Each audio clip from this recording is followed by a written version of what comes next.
Good evening, race fans, and welcome to eNASCAR Coca-Cola iRacing Series Countdown to Green, refreshed by Coca-Cola. Thanks so much for spending your Tuesday nights with us. My name's Amy Long. I'm being joined by Brandon Cattell, Chris Overland, Michael Guerrilla, the three amigos. How you doing tonight, guys? What's up, Amy? Baby. Doing great. Oh, baby. Yeah. We got Bristol. It's Bristol, baby. It's Bristol, baby. Yeah, you said Dude, it, Chris. Look, Chris. I was wondering who was going to break out first for that. Hey, I'm looking good, and you know it. All right, we've got 3 races left to go. Tonight, the eNASCAR Coca-Cola iRacing Series is headed to round 16. It's time for some short track racing and the world's fastest half mile. The virtual Bristol Motor Speedway is making its series playoffs debut and what is sure to be a gripping race. But first, the playoffs got off to an exciting start at the virtual Darlington Raceway. Bobby Zalenski outdueled Mitchell DeYoung during a double overtime to earn his second win of the season, 10th career win overall. He locked himself and Latari Esports into the championship 4. Take a look. We're happy that you're with us on a Tuesday night. The pace car down and in. It is Mitchell DeYoung's field to control as we say, let's go racing at Darlington. Mitchell DeYoung had a flat. I think he might have just locked it up. This is all I saw. The car broke sideways at once. Late commit to pit road. Mitchell DeYoung still trying to get the race lead back from his teammate Keegan Leahy. And he'll go to the inside of Luza for the race lead as he throws it off into the corner. I do think he was clutching a little bit, but... And there's a caution flag with less than 7 laps to go. Brad Davies and Garrett Maines fighting for position, and this race will be settled in overtime. They need to get to the white flag. They will not. Caution flag behind them. It was the 67 who got loose up in front of the 32, and we will have to do it again. And this time, Steve, Zalenski DeYoung going to be side by side on the front row. Down it in, Bobby Zalenski, right foot down early. Green flag in the air for green-white checker number 2. Final time to 3. He looks to the inside, side by side for the race lead. But Bobby Zalenski wins at Darlington and will fight for an eNASCAR championship in 2021. Man, I know better now than to vote against Bobby Zalenski. Yes, congratulations to Bobby and team for securing the first playoff win of the season. Only one driver will grab the victory and possibly secure their spot in the championship finale. Now, here's a look at the driver standings headed into round 16. Michael, your thoughts here? Well, I mean, we got our first playoff spot in the final 4 locked up already. I mean, Bobby Zalenski going out, doing it in a different little fashion than what he's normally used to with his dominant wins on the road courses. He picked it up on the oval at Darlington last time, and now the packet's a little bit more tighter. I mean, you have to have good days, and I mean, I look back to Graham Boland, Michael Connie. Those guys had good days at Darlington, but they have to translate that into good days coming up to Bristol and Talladega. So those guys that didn't get a chance at the win, they still have 2 more chances at that win before we get to our final 4. You know, Michael, there's a saying in life and in the sim racing world specifically, well, not specifically, but still, and it's adapt or die. And I really want to point out pretty much every driver, except for one that we'll talk about a little bit later, adapted to their circumstances at Darlington.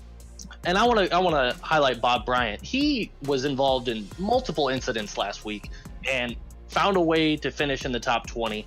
Bob has made good days out of bad days, and sometimes that's what it takes to get you into the final 4. Absolutely, making lemonade out of lemons. All right, on your screen now, the team standings headed into round 16. Chris, your thoughts? Well, you know, I just want to give a quick shout out to Team Dillon Esports. They're into the top 10 now.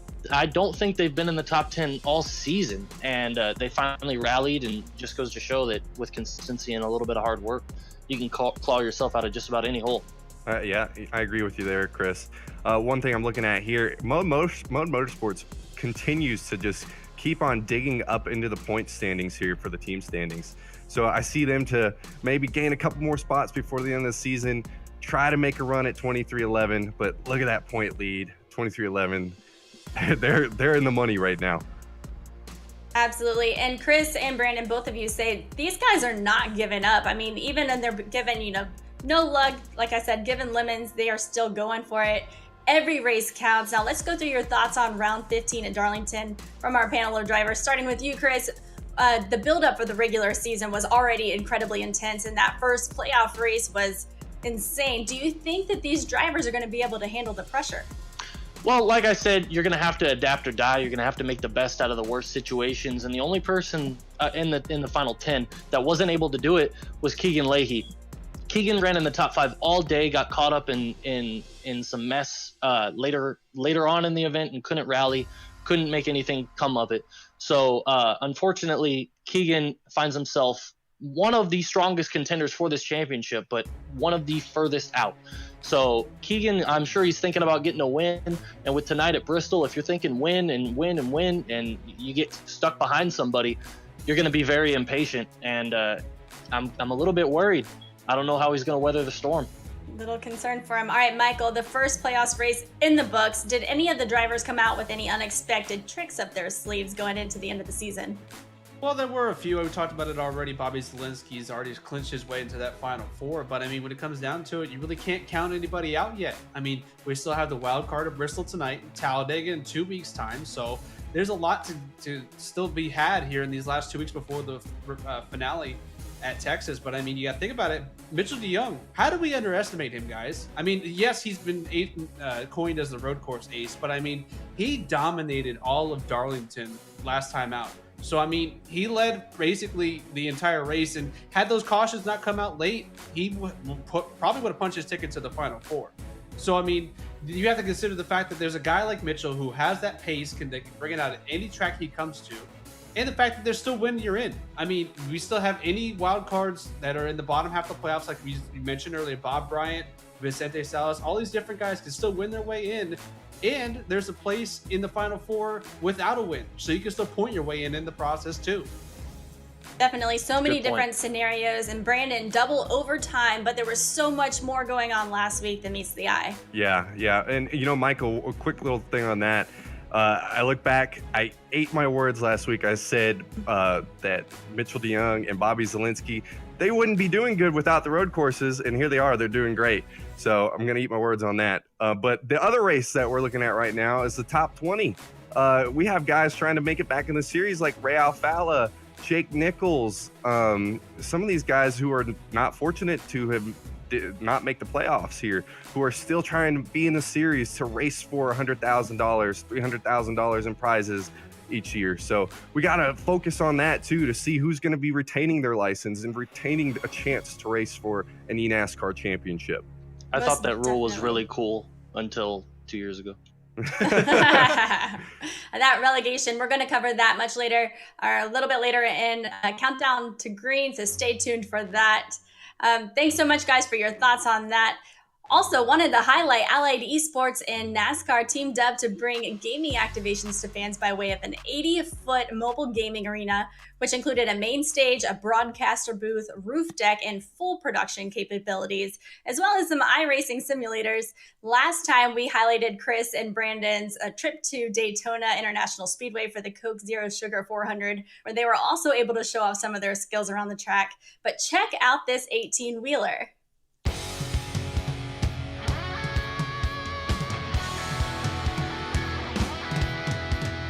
It's so cool There it is. what NASCAR is doing just with video games and gaming and sim racing esports. It's really remarkable how much it's changed over the last couple of years to now. I guess it's as close as I'm going to get to the real thing, so I kind of like the feedback of the wheel fighting you and fighting the looseness and the tightness of the car. Having it at the racetrack is important, I think, not only for me because I want to go out there and I want to compete with people I've never met before, but for people who haven't tried it before, it's a great way to expose them to the technology and things that they aren't normally exposed to. People walk by video game shelves all the time and they don't bat an eye at it, but you see a big motion simulator like we have set up here, and it really draws attention to it, and it's going to bring in a lot of new fans. It's a lot of fun for the fans that can't afford to do it, the folks that are trying to learn and get into it. I did pretty good. It was like something I've never done before. It was my first time, and it was really cool. Yeah, that looked like so much fun. Chris and Brandon, you got to try it firsthand. Tell us about it. One thing I want to point out there, we saw fans of all ages right there, guys. So no matter if you're young or old, you can play these games, play the simulators, get out to the racetrack, and come hang out with us. It's awesome. It's a fun experience. Yeah, and not only is people of all ages, but it's people of all skill levels. I met somebody who was just trying it for the first time. Somebody who had a simulator at home was letting their kid try it because, God forbid, they let their kid on their own sim rig. And then on top of that, there were sim racers from around the world who showed up and tried to beat Brandon's lap. I was one of them. Unfortunately, it was nothing but disappointment for me. Didn't beat my lap. Well, you know, guys, one thing that was mentioned in that little clip there was the cost effectiveness, and that's one thing that iRacing provides. If you can't get into the seat of a real world car, you always got iRacing. So I mean, that's one thing that was brought up, and the fact that you two were duking it out, man. Was anyone even close to you guys when it came down to it? Being the pros you guys are. There were about 8 other people within a tenth. So yeah. it was pretty close. I won't even mention the motion rig on the Daytona road course. I'm not going to mention my lap time because I didn't put down one. 2 minute. We were pretty good at holding the throttle down all the way at Daytona, but once we hit the road course, it wasn't good.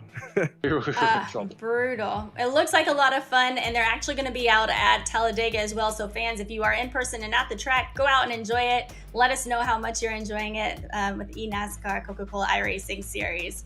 And also wanted to let you know you're running out of weekends to check out your local short tracks. This video was shot by our producer who checked out the NASCAR Advanced Auto Parts Weekly Series at Seekonk Speedway in Massachusetts this past Saturday. He actually said for $15, he got 3 hours of racing, 4 different series, and all the driver access you could want to. Check it out, guys. This is pretty cool. This is pretty cool. I think I want to give a shout out to my dad here. He's been to this racetrack before, back in the day, so anybody, if you're going out, if you have home tracks near you, I can't express it enough. Go out there, look on NASCAR.com/routes to find out which track is closest to you, and just go, man. We've got a couple races to end out the year here at a lot of the racetracks throughout the country, and not just in the United States. We've got Europe and Mexico also. So make sure to really go out there and see your home tracks. Yep. And I mean, I would venture to say that if you're looking for a future in motorsports, this is where you start. So, I mean, I'm sure some of these guys over here need help, need somebody to clean the car. And then look at these flagmen. They need some help. Look at them. Their arms are probably tired. This is Steve Bowden and Kevin Boucher. NASCAR should give these guys some jobs. They're getting some TV time here. I'm sure their arms are tired. They're looking like Barney the flagman. They are actually the flagman at that track, and look how great they are at their jobs already. It's incredible. They're choreographed. You know they've been doing this for a while. Look at those. Look at the flag skills there. I mean those are some that's skills. incredible. And I mean, you look at this. Brittany Campbell was one of the featured winners on the night there at Seekonk Speedway. So shout out to her for getting it done there on Saturday on September 11th. So it was a great job by her, and one of the different faces in the ranks that are coming up through Seekonk. Yeah, Definitely. for sure. I mean, you can get, like I said, all ages, all skill levels can participate, and not only in iRacing, but go to your local short track and you get to see the same thing. Definitely. And head to NASCAR.com/routes and click on Find Your Home Track. It's going to be on the top left corner to find your closest track. Remember, you're running out of weekends, so make them count. All right, joining us on Countdown to Green, former NASCAR driver, winner across each of NASCAR's top 3 series, including his very first career win, the Food City 500 at Bristol Motor Speedway, and owner of the 1 and 2 Toyota Camrys, Elliott Sadler. Elliott, thank you so much for taking time to sit down with us here at Countdown to Green. How did you get involved with iRacing? Well, I'll tell you kind of how it all got started is when NASCAR did the Pro Invitational at Homestead over a year ago. Remember, COVID took over, we're all sitting at home. It was a big success, a big hit. My son and I, Wyatt, were thoroughly enjoyed watching that race. And at the end of it, you know, I used to be teammates with William Byron at Junior Motorsports. So I called him and like, all right, you're an iRacing guru, man. What do I need to do? My son and I, we want to do this and it looks fun and, you know, something we can do with the COVID stuff happening. So he hooked me up, sent me in the right direction, sent me to a company here, actually real close to home in Richmond, Virginia, called Sim Seats, who do a lot of rigs for a lot of guys that are in iRacing, and they sent me down a rental while they built us 2 fresh rigs for Wyatt and I. And that's kind of how we got started, man. It all started with watching it on TV, and the rest is history from there. I don't know about the rest of you sitting at home, but I sure do miss seeing Elliott Sadler too. And it's so great to see him so involved. What have you and the team over at ESE learned during the first 2 years with the Coca-Cola iRacing series? Well, that's a good question. And that's things we have to learn, I think, race to race, things that we learn what to do and what not to do. You know, I've learned a lot from a strategy standpoint, how these guys are breaking up races, what my drivers want. What Garrett wants to feel on a 1.5 miles compared to, where we go if we're at Bristol or road course. Vicente Salas, who drives a 55 car, is doing good, playing for playoffs. He's also an ESC technical guy. So we're also trying to help him as well. We have an alliance with Lowline Racing, who has Blade Witt out there as well. So we're getting all this information, from a couple different guys. We're trying to splice it together, give them what they need personally, because I've been there. Each driver wants their own little feel. And so that's what we're learning in year 1. And hopefully we can build on that, as we make it into year 2, to know more exactly what these strategies are for these races, what the top guys do to have the more experience, and then what our drivers really need to be competitive. Absolutely. And with 25 years of experience in NASCAR, you are clearly a wealth of knowledge. Catching up on it's clear that you're constantly learning as well. Are you preparing for the next gen car? So I think a lot of what we've been working on is we really focus on the Coke series and trying to finish this year out strong, especially with Garrett trying to make the top 20, Vicente's trying to win that championship. But we have a couple guys on the side that are doing next gen experiments right now, running some open races on some tracks. The setups and the changes you can make to that car are a lot different. So we're trying to get a trend and what's going on. So we're doing a little work on the side. It's tough with iRacing, and I try to explain this to my guys. We went through the same thing.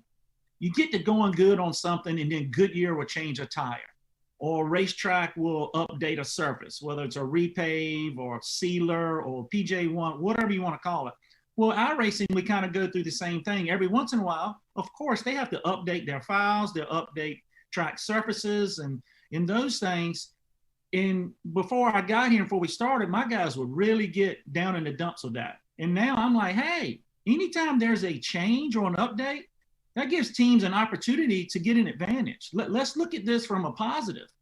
If they're going to change the surface, at Rockingham, like they did with the trucks, or, an update, let's see if we can find a niche that helps us. Let's don't complain about it. Let's try to attack it from a different angle.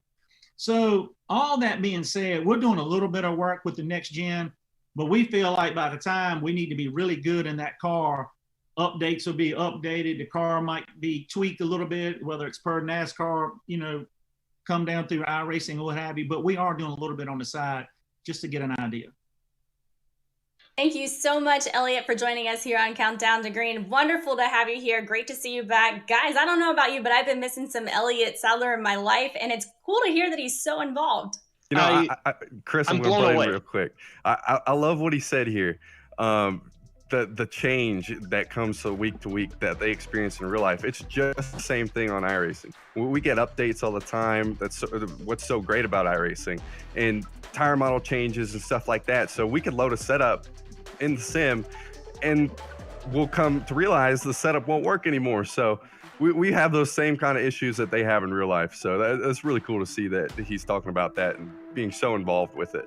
You see NASCAR drivers try out iRacing, like, oh, it's cool, I have this and I have that. And Elliott broke it down like somebody who's been sim racing for 10, 15 years. I'm legitimately blown away by his involvement in the sport. And honestly, Elliott Sadler, you are a pleasure to have in the sim racing community. He's a cool dude. Ever since I saw him on Speed back in the day, super cool dude. Oh yeah, by far one of my racer. favorite interviews.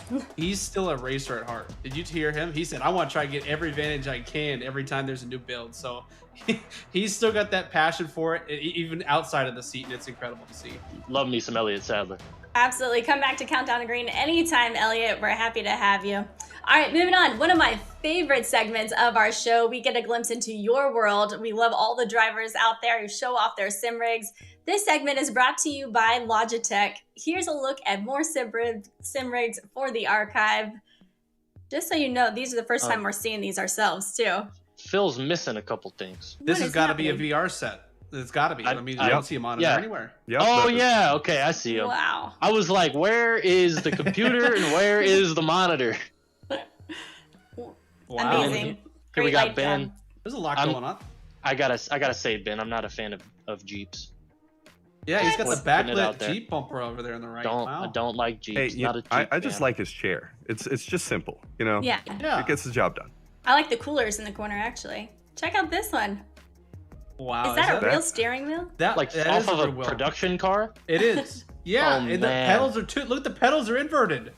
You know, every time we do this, I get absolutely blown away by the innovation of some people. Absolutely. You got that? It's a cardboard box. Oh wow! I was Look about at to this say one. that. It's got the window net and all. Is that I have PVC pipes? This just to is keep them insane. safe. This person gets a little crazy when they race, I think.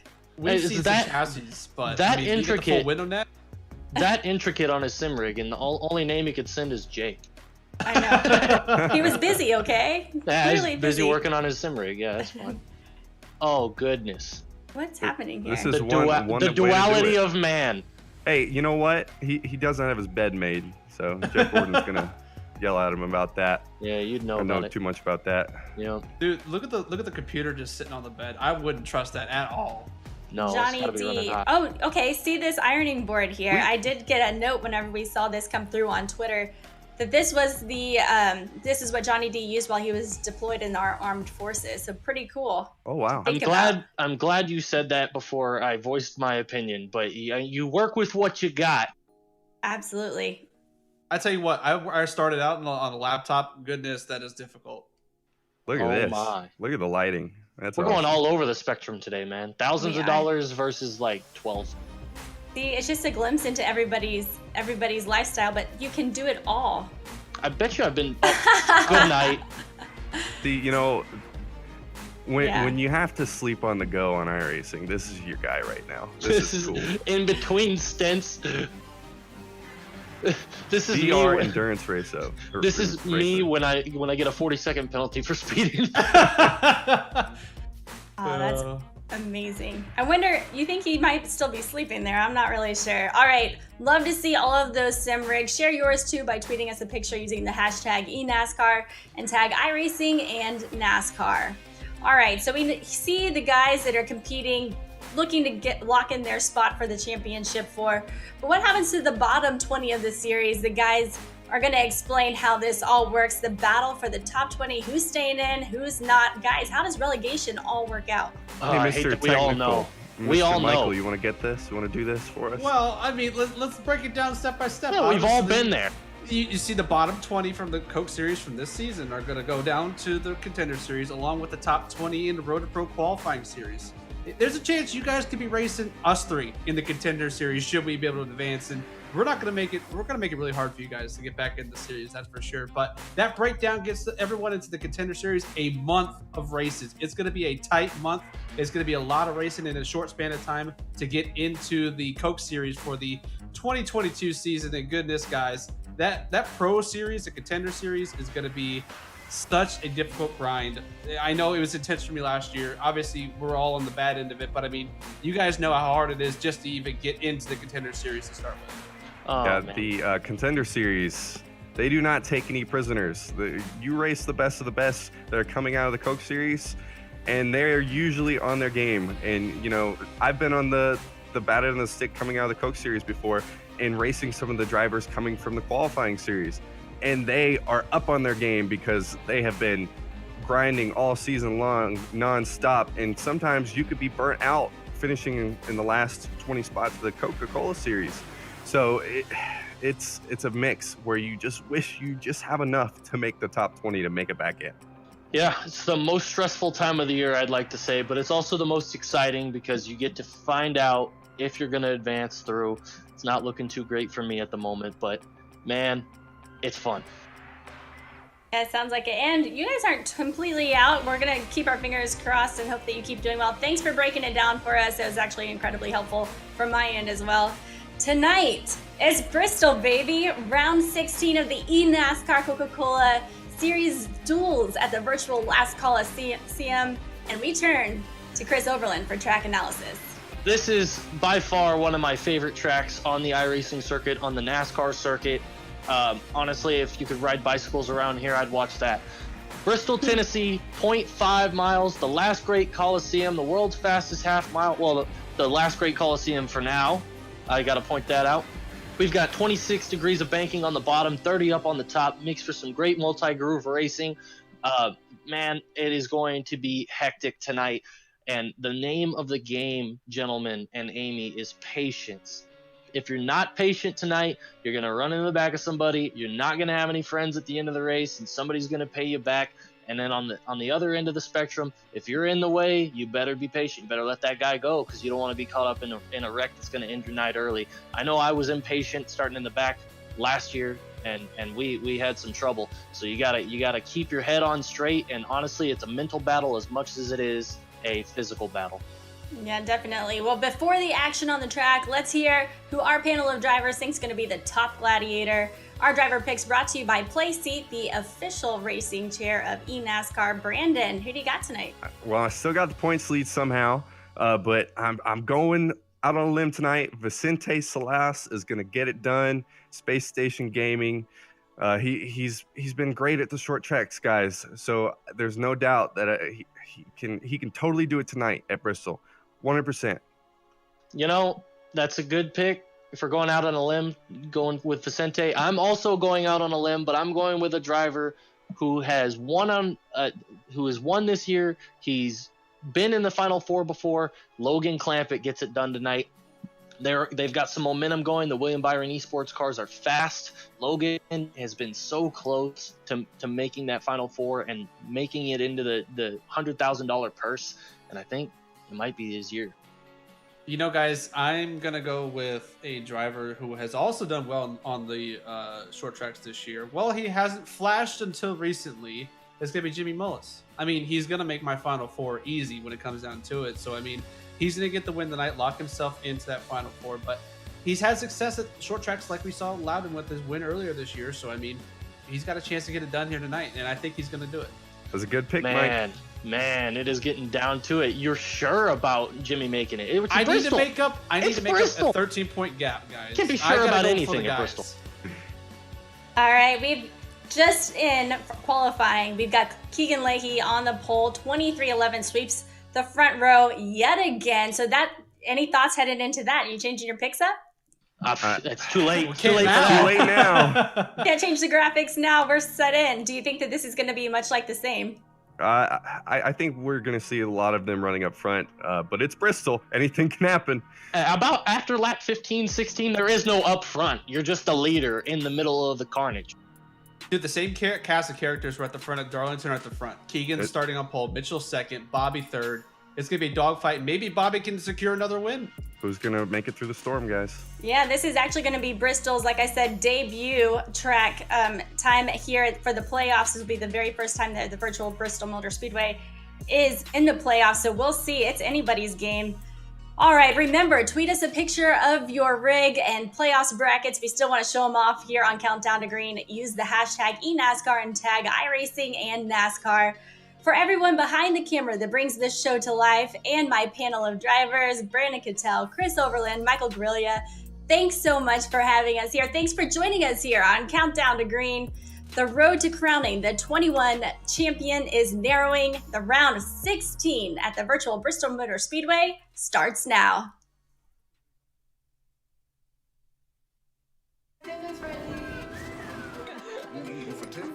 We've learned to savor the moments that were always there. And they never tasted this good. I am sweet. The taste, the smell. It's winning, and there's nothing quite like it. And now, a win is even sweeter. Because a win means you move on. That much closer to playoffs glory. I am what we do this for. To be remembered forever as champion. I am the NASCAR Camping World Truck Series playoffs. I am NASCAR. It doesn't matter where you're from, who you grew up rooting for, what you grew up watching, your home track, your favorite car, the series you've always wanted to race in. When you're ready to know what it's like, we're here, bringing you as close to the action as it gets with the ultimate sim racing experience. With a community of hundreds of thousands just like you. This is iRacing, and here, every day is race day.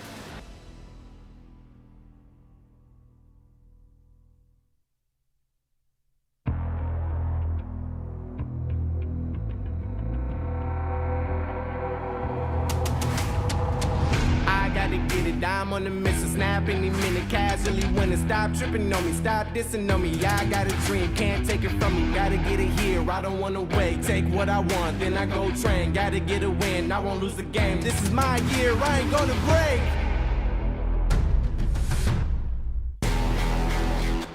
Ain't got no time for no fear. I work too hard to get here. Ain't got no time for no fear. I work too hard to get here.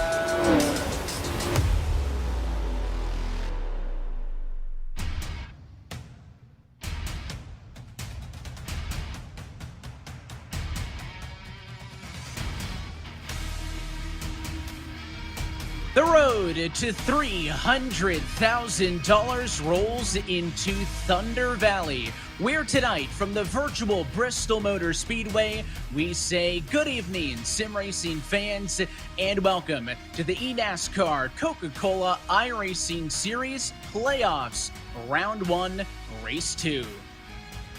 We're so happy that you're spending another Tuesday night with us here on the iRacing Sports Network and streaming live at eNASCAR.com. As always, alongside myself, Evan Pasoko, happy to be joined again by Steve Letarte and Parker Klickerman on the call. And guys, we saw a crazy playoff opener 2 weeks ago. A very tricky challenge for the drivers here tonight at Bristol. Yeah, listen, if Darlington was tricky and a challenge, Bristol was going to be even tougher, Parker. Half mile, everything happens in a hurry. No doubt. We got to, at Darlington, we saw a very long race, an endurance race in a lot of respects. But what we're going to see here is just a race for survival. High speeds, a tiny short track.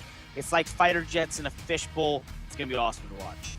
And of course, the news of the day is that the 2022 NASCAR Clash is headed west to the LA Coliseum on February the 6th of 2022. You saw a demo of that circuit earlier today on Race Hub on FS1. And Steve and Parker, you guys, I think, are some of the best to get input on this as a driver and a crew chief perspective. What do you guys think about this move for 2022? Listen, I think it's a great idea. I think the Clash should always be about exhibition. It should be bringing eyes to a sport which I love. I know Parker and I both not only love auto racing, but with NASCAR specifically. And the idea of going to LA, it's a huge market. And at the Coliseum, why not? I mean, everybody likes short tracks. It can't get much shorter than a quarter mile inside a football stadium, and that's what it's going to be. And there's always going to be naysayers, Parker, but in my opinion, this just proves that kind of anything's possible. We saw IndyCar at the streets at Nashville, and now we see NASCAR in the LA Coliseum. Tip of the hat to NASCAR and everyone that it took to get this accomplished. I'm sure the list is long. No doubt, Steven. I think this is sort of the ethos for motorsports in the next decade, to sort of do things we haven't done before, try stuff out, don't put ourselves in a box, and that's what we're going to see here. I think the atmosphere will be electric. The crowd will be awesome at this. I mean, it remains to be seen what this track will race like, but I can tell you just from looking at the early designs, you're absolutely going to have to use your bumper a little bit there, and I think it'll be fun to show so many people NASCAR racing, not making it very hard for them to get there. I have so many friends who've moved out to LA. I can't wait to be able to show them NASCAR racing up close and personal in a very easy fashion. And I'll look forward to NASCAR changing their Instagram handle to something like FL Aero LA, just like everyone who moves to LA. So iRacing's been so involved, guys, right, with testing the viability of street racing, like with that Chicago street course, as well as kind of testing some of the new configurations for Fontana. Very involved as well in this project. But we're getting ready tonight for a race at another great Coliseum. And that is here tonight at Bristol Motor Speedway. So to get things kicked off, let's hand things over to Jerry Caldwell, who is the Executive Vice President and General Manager for Bristol Motor Speedway, for the most famous words in motorsports. On behalf of the team here at Bristol Motor Speedway, it's time to go racing. Drivers, start your engines!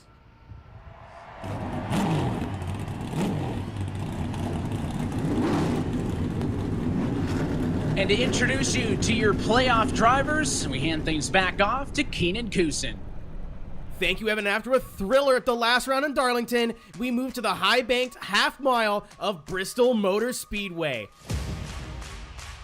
Bobby Zelensky took the nail-biter victory and punched his ticket into the Championship 4, leaving 3 spots open for an opportunity at a championship and $100,000. With 2 races left and the points very close, it is still anyone's game.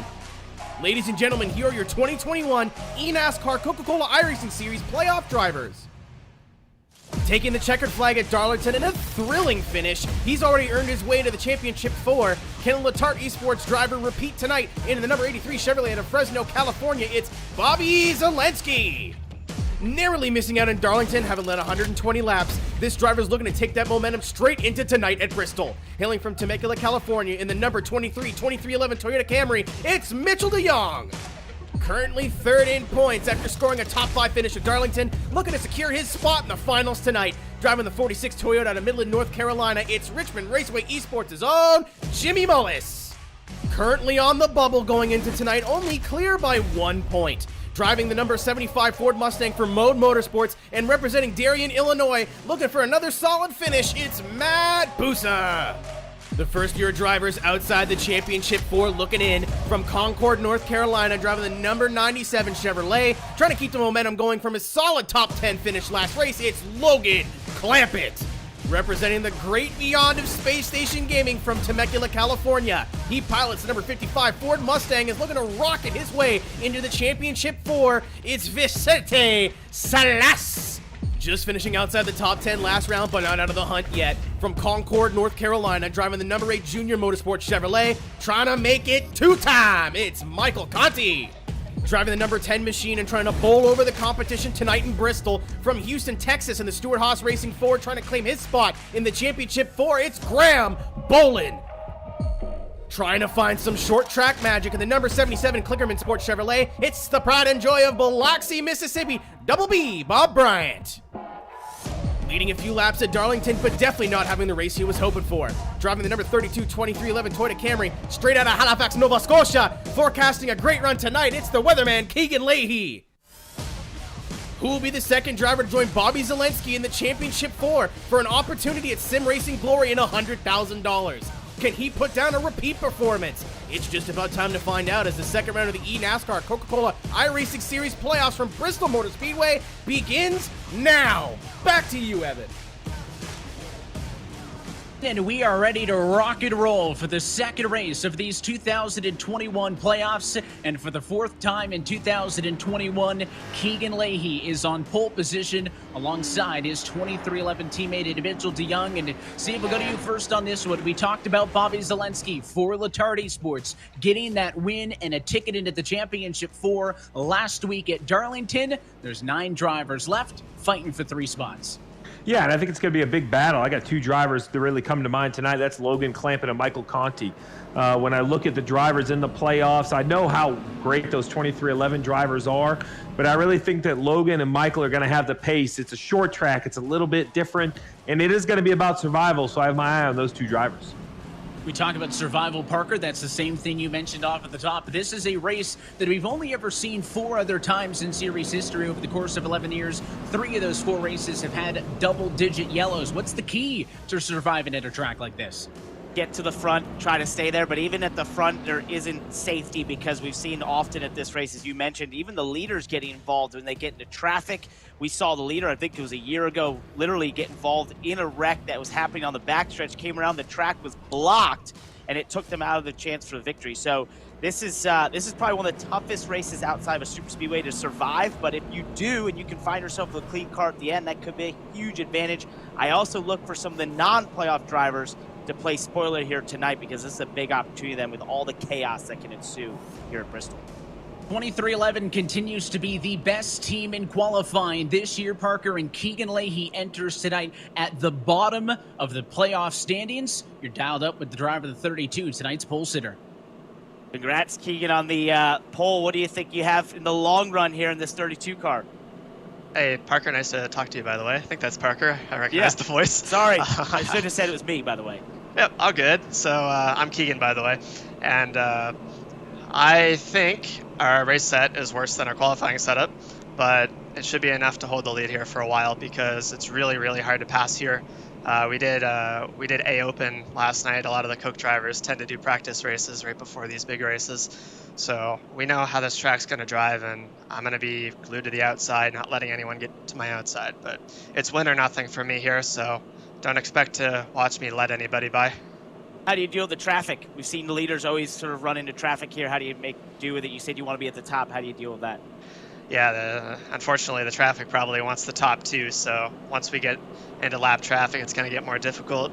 I don't think my car's that great on the bottom, so we'll see how that ends up. Hopefully people are nice to me, but yeah, I don't think this will be an easy race at all, even though I got pole. Like, there's always going to be cautions or long run lap traffic to deal with.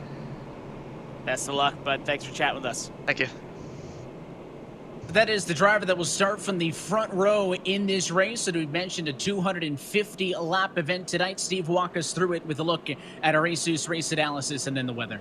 Well, 250 laps, 125 miles pit road speed, a crawling 35 miles per hour, about 33 seconds to head down pit lane, plus a pit stop. You have 5 sets of tires available. Fuel window, 125 to 130. So it's a one-stop race. It's just, when do you stop? What does the traffic look like? Temperature currently 81 degrees, track temp 83 degrees, under the lights. It's night racing, it's short tracks, it's going to be exciting. Yeah, unlike what we saw at Darlington, where there was a little bit of a transition period in the late, afternoon, evening into the night, where we started with some daylight, this race is very much a night race through and through under the lights, with a ticket to the Championship 4 on the line. Of course, you look back in series history, who may have an advantage here? Well, Ryan Luza won the Bristol race last year. Of course, that was a spring and day race, but he is the most previous race winner here in the Coke Series, so maybe Luza could find victory lane to play spoiler as one of those non-playoff drivers as we look to take the one to go. Top 4 drivers are all playoff cars. Lowest of the playoff drivers, Vicente Salas, down in 26th position. Steve, any final thoughts? Well, I think you heard it right there from Keegan. The top's going to be the preferred lane, but I think it's going to come down to what car can leave the preferred lane, clear traffic on the bottom, and get back to the top. That's going to be the difference maker. Race car going to be down and in this time. As always, happy that you're spending your Tuesday evening with us here on the iRacing Esports Network and streaming live at eNASCAR.com. The field in the hands of Keegan Leahy. It is his 14th career pole position. His teammate Mitchell DeYoung alongside him as we say, let's go playoff racing at Bristol.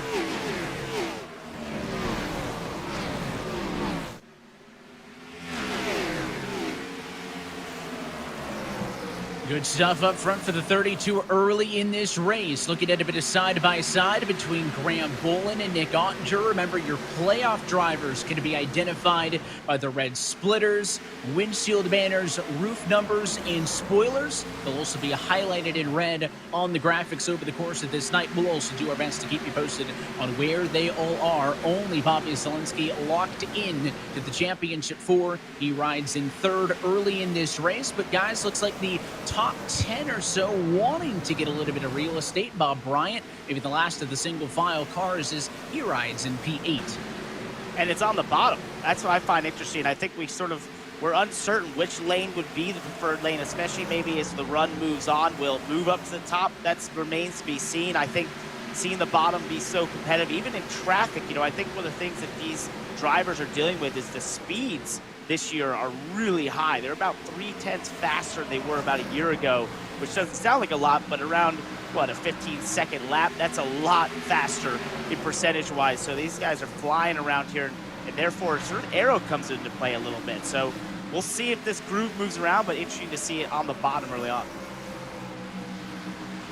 A little bit of a different look on board Ray Alfala's 51 Toyota tonight. You took a look at his GTR entry as he rode around in position number 10. Further back, a look at this mess. It is nothing like you see in the top 10. Michael Guest a little bit slow that time off of 2, and around the outside goes Corey Vincent, the 24, get a sneak on by as well with Jake Nichols.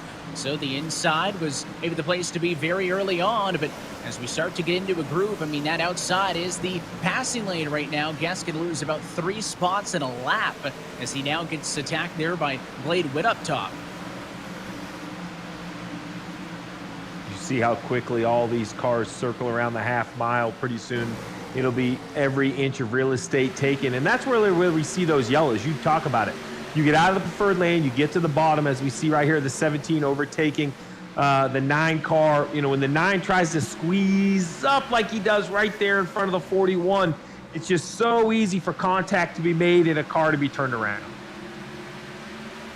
And I love when you see these packs like this here at Bristol. I mean, it's just hard to describe to people, especially from the outside view. What is it like in this awesome sort of drone shot here that we get to follow behind the cars here in iRacing? Couldn't possibly do this in real life, but I love seeing this use in the sim. Gives you a great idea of what we experience, which is that there's times where you're just constantly around cars. They're beside you, they're behind you, they're in front of you, and you're trying to hit your marks, you're trying to reference, and this is where, as a driver, you're getting into almost a rhythm of just listening to the car, sort of almost you're counting subconsciously when to lift, how much brake to use as you run different lines, because you can't even see the points.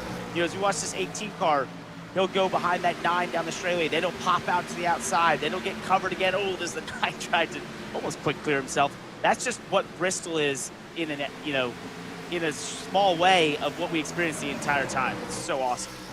Take the onboard perspective with Garrett Maines. He's in this battle that we've been following. The number 2 machine there started this race in 30th. He's 31st, and up the road, the 41 gonna slide up and take a huge shot. That was Dylan Duvall, who got way out of control after he made contact with Anthony Burrows going down into turn 1. And look at the front end damage on Garrett Maines, who had nowhere to go to avoid that one. And you do not want front end damage like that on lap 18 at 250. Well, that's how fast it happens. I mean, you basically were on board with Garrett Maines in the 2. We saw the 41 have an issue, and you asked yourself, well, you can always slow down, but if you did that every time there was potentially an issue in front of you, you wouldn't have a chance. You have to continue to press, continue to be in your rhythm. The 41 slides up, and big damage to the nose of that 2 car. My concern would be if you get front-end damage like that, you have to worry about some temperature issues, and we'll see if that's something that Garrett Maines is going to deal with over the course of this. Right-hand side, you'll see how all of this unfolded. You can see Maines up top. He's hard to miss there, right-hand side of the shot, but right there, just the slightest of touches. Duvall goes for quite a slide, and it almost looked like he had it saved, Parker, until that last step up the hill, and I mean, that happened in a split second that there was nothing Garrett Maines could do there, and we have seen incidents like that time and time again here at Bristol, both in the sim and the real world. I think all of us, including Dylan Duvall and Garrett Maines, thought Dylan Duvall had saved that car as he got up the banking. But when you heat up that right rear, it can be sort of a tricky position where it wants to give up that grip all of a sudden, and that's what happened there. So as he had that huge slide, it heated up that right rear. Thought he had it caught, but had that wheel still cranked to the right, and that's when the car catched in the front, jumped him up the track, and went right in front of Garrett Maines. And as Steve said, that's just how fast things happen here. We see it all the time. The leader will run into a wreck. That happens on the other side of the racetrack because it's only 7 seconds away, maybe at times, or less than that. So it's really it's such a short time frame that you have to react to anything around this racetrack. It's always tough to miss incidents, and that's what just makes it the last great Coliseum that is. It's so tough and brutal to survive. It is, and let's welcome in the 4th member of our broadcast team. Tim Terry is down on pit road with us. Tim, how's it going tonight?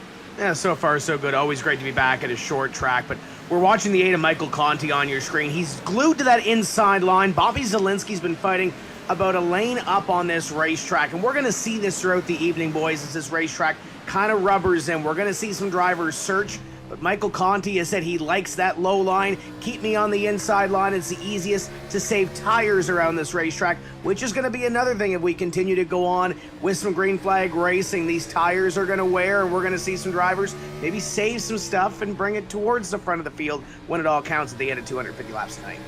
Good night for Conti so far. You can see he runs exactly where he started in fourth. In fact, nobody ahead of him has changed position either. Leahy, DeYoung, Zielinski, and Conti started 1, 2, 3, 4. That is the exact order they run in. Conti, of course, entering tonight 7th in the playoff standings, 4 points to the bad. Clearly having a good run here going to help him as he continues to try to look low. But it's a 3-car battle here for second, right? DeYoung, Zielinski, Conti. Conti really the only one continuing to work the bottom of this trio. Leahy is about a half a second up the road. You can see him in some of those wider shots. He did say that he felt like he could lead some laps early and is doing so right now. Perfect through 31. And just to go back to what Tim Terry was saying, a great point about maybe tires. From what I've been hearing, talking to some of the drivers and crews, is that the right rear tire is really one that you want to protect and take care of over the long run. You know, you can go on a 100-lap run here in no time, so it's really about protecting that right rear, keeping it in the racetrack, not abusing it, not overheating it, and that should pay dividends later on. As we got some contact here. Is Taylor Hurst, that Bob Bryant down there in 77. Just have to see what we caught it a little bit late. It looked like maybe just a couple cars fighting for the same real estate.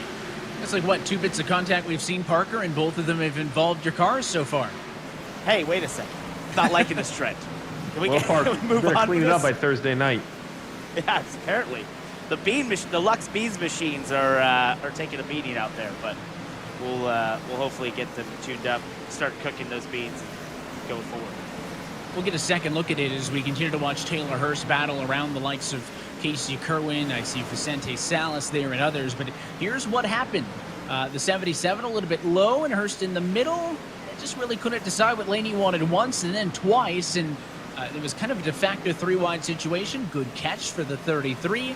We race on, but again, another close call in the opening 50 laps of this Bristol night race. Look at this mess around the 3-car. Saw a lot of it in the opening laps with Corey Vincent. There is the other of those Clickerman Sport entries. Anthony Burrows on the bottom, but you got Justice. You got Reynolds. As 44 got real loose coming off of the corner, trying to work the bottom.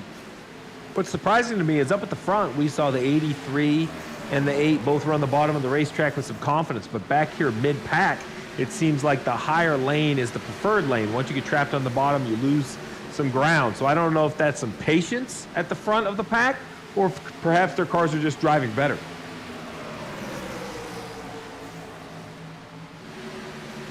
Looks like that 37 wants to find a way through. Can't go low because Reynolds is there at the moment, and can't go high because Corey Vincent is kind of the lead of this pack of cars. As we look back towards the front of the field, and you can see Bobby Zielinski still holding strong. There is nothing that the 83 can gain by winning another race, right? You can't take any bonus points into the championship for, Steve. You're in it or you're not.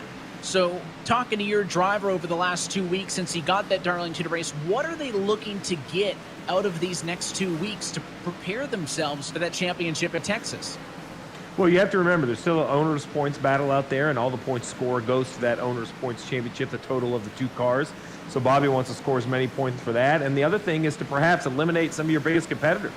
I mean, if Bobby can go out and win this race and perhaps beat the 32 or the 23 or the 8 of Conti, or look at the bottom, maybe poor Parker and Bob Bryant right down there at the 77. If the 83 can take a win away from another car, it forces that other car to find their way through in points. So while we talk about the championship, and that's everyone's goals, it's also, a race. And all of these guys are professionals. They do an amazing job.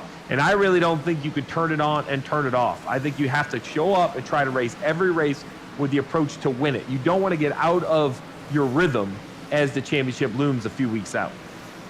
And those And live he's points are on the right-hand side, by the way. That's where that 77's down low, Parker. And because Keegan's leading, he tentatively jumps all the way up to the very top of the board with a win just because he's in the lead right now. Well, I was just going to say, Steve sounds mighty confident after that win. But, you know, he's I'm trying to knock confident a that team we have it, that we're in it. That's the only thing I'm confident about. I can tell that. Knocking us while we're down right now, obviously. There's another luck speed machine. But I think, as you put it, Steve, though, that's part of it, especially for all of these guys, is that you can't turn it off and then turn it back on. These are professionals. They put so much effort into these races, into these seasons, that you just have to continue that level of dedication, effort to be prepared and ready for that big game moment that you're going to have when you get into that championship 4 and have to put it all on the line to win the championship. Well, we spend so much time late in the season talking about what the playoff drivers are fighting for, right? Well, everybody else, of course, is fighting to avoid relegation. Our Countdown to Green crew talked a lot about that, how the eNASCAR Road to Pro Contender Series is currently underway, close to deciding the top 20 drivers in that, which will face the bottom 20 in this series to fight to re-qualify for this championship for 2022. And here is the battle of the rest. You can see that, how about the 51 car? This was the big story last year. Ray Alfala dropped out of the championship, was forced to re-qualify in, dominated in that qualifier series. Well, right now he is -5 to securing himself a spot on the grid next season. And wins do not factor into any of this, Steve. So, you talk about how you got Bobby Zelensky locked in, but the first thing you said tonight pre-race was, man, I wish it was 2, right? Going back to that Chris Yearburn thing earlier. Well, Chris is in a battle to be in this for next season. He is. He's currently just below in the teens as they run currently. And Chris had a great start of the season, got that win. As we see 3 and almost 4 wide, I'm not sure that's going to work. They are racing everywhere right now, by the way. I don't want to cut you off, but this is incredible. Oh, it is. And this is why we see the yellows, because even the best in the world cannot continue to run 3 wide on this racetrack without sliding up inside and making some sort of contact, as you see beating and banging. And they are trying to throw a yellow. They're trying to get a yellow out. But, Chris had a little bit of a slow summer, and now he has to find his way back above that 20th place spot to make sure he's around in this series next year. You can't assume, if you get relegated below, that you're going to have a great season and you'll find your way back up. It's not that easy. Even though Ray made it look easy, we all know it's not. This battle is and for Steve, 29th on back. So this is, they're racing like they're battling for the race lead. Well, it's in the 30s. Well, but yeah, they are. But remember, the leader is coming too. So this is one of the things we see in the Cup Series, and we see it here in the Coke Series, and that is when you get back in the high 20s, low 30s of the Cup Series or here in the Coke Series on a short track like this, you're not only racing the competitors around you, but you are racing the leader who will be on your back bumper very soon, and therefore you do not want to go a lap down. So then you start to race the hardest you'll ever race in your entire life is in these positions right here. The car's maybe not driving how you want. Everyone's taking every chance they can get to make a move and just try to impede your progress. And it's absolutely some of the most just down, drag out racing there is. But for relegation, that is one of the things I think people, when they hear that about eNASCAR, is one of the coolest things there is. And it's always a talking point. It's always such a high pressure point for these drivers. As you put it, Steve, there's no guarantee you're going to make it back up, even if you've been here for years, because those lower levels become more and more competitive. As more people are watching eNASCAR, as more people get iRacing subscriptions, as more people want to be a part of what we do at being a professional sports racer, you're going to have more talent coming through there. So it's definitely a highly, highly competitive scenario to be in, and it's just one of the things I think that makes us so unique that we can do in sim racing you can't do in the real world. Picking back up your race leader, he is starting to catch some of that lap traffic. 39 of the 40 drivers who started this race are still on the lead lap. And I mentioned a countdown to green a little bit ago. Had the opportunity to see Elliott Sadler join the coverage, and we'll welcome Elliott back into our broadcast now. Elliott, we appreciate a little bit of extra time. I got to ask, we talk about all these drivers getting involved in the sim, and I just want to know how you got involved initially with not only just iRacing generally, but kind of the competitive aspects of the service. Well, kind of how we got started at Elliott Sadler Esports is I just got into iRacing. kind of just, running some fixed races, maybe doing some league races, some money races, doing some different things. And I just ran across a couple guys that I had known from the go-karting industry. And they kind of like, hey, let's start a team or let's join a team and see how they do things to do this Road to Pro. Road to Pro was going on at the time, guys trying to qualify to make it to the Pro Series. So I ran a couple of those races and was feeling my way through it. But the team I was involved with, I was like, man, we don't really do it like this in the NASCAR world. So me and a couple buddies kind of got together and started Elliott Sadler Esports, and we kind of run it like a NASCAR Cup Series team where, we're all on the same page, the way we communicate. We have engineers, we have marketing guys, we have PR people, we have sponsor partners, and we all run it as one group. And that's kind of the path we went down. So it kind of started last year with RTP and hooking up with Garrett Maines and Vicente Salas and just kind of going down that road and then following them into the Pro Series and working hard. And then now into the Coca-Cola Series, which is where we're at now. It's been a short, fast, quick road to very hard racing and very competitive racing. But we feel very happy by, how we're competing right now, what we're learning and kind of direction we're going. And right on board with one of your drivers here, Ashton Crowder, in that number 1 NutriDag Solutions entry. Parker's got a team, Steve has got a team. So for you to be back at this level again, I know, and competing with your own team has to be exciting. How involved are you, though, on some of those day-to-day operations with Elliott Sadler Esports? So I am very involved. When I started this Elliott Sadler Esports, I wanted to be hands-on because people helped me when I got started in NASCAR. People gave me a break, gave me a platform, helping open doors, and I want to do the same thing. So I'm very hands-on from a day-to-day basis. Not only what's taking place on the racetrack, but what are we doing outside of the racetrack? How are we handling our sponsors and our partners and giving them the right content? Are we doing everything we need to do to be a good iRacing partner? But I'll start with the on-track stuff first. So my whole life in NASCAR for 25 years, we raced, we tested, and then we look at data and we look at telemetry. And then when I came in and started ESC, a lot of my guys didn't use telemetry. And I'm like, whoa, we're missing the boat here. So we've really worked hard on, with my lead, of using telemetry, making sure we've got the car where we need it, at the right platform, with the downforce and the drag, and using all 4 tires as much as we need to. So I'm very involved with myself and a couple of my engineers now that we have on staff to make sure that we're getting the most out of it. I'm trying to use my experience from racing on, this is what I think we need to look at moving forward. And I think some of it really translate.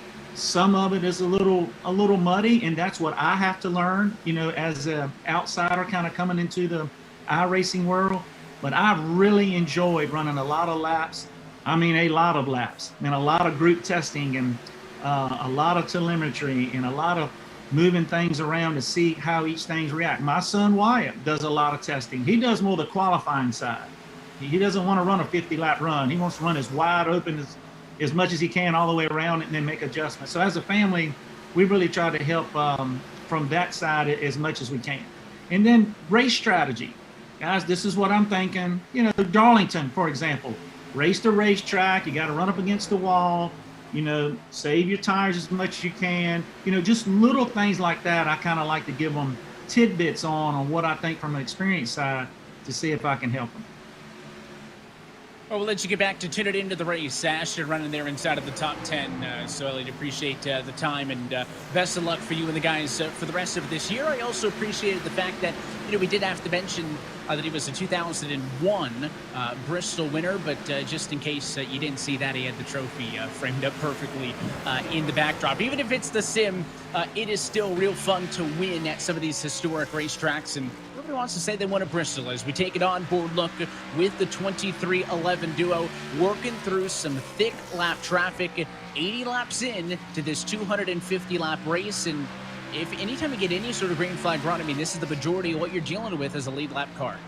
And this is where Keegan said he was not going to be that strong. He said, I don't think my car is as good at the bottom. We talked to him before the start of the race. He wanted to try and stay up top, but if you want to get by all of those lappers in front of him that are running up top, he's going to have to make the bottom work. And I love this moment at Bristol. Steve, I don't know if there's anywhere we race in all NASCAR that sort of has this moment where the leaders are this close together and they are looking at an absolute pack of cars and thinking, all right, how am I going to navigate my way through this? And it's a balance, right? Your car has to be good. Your spotter has to communicate with you.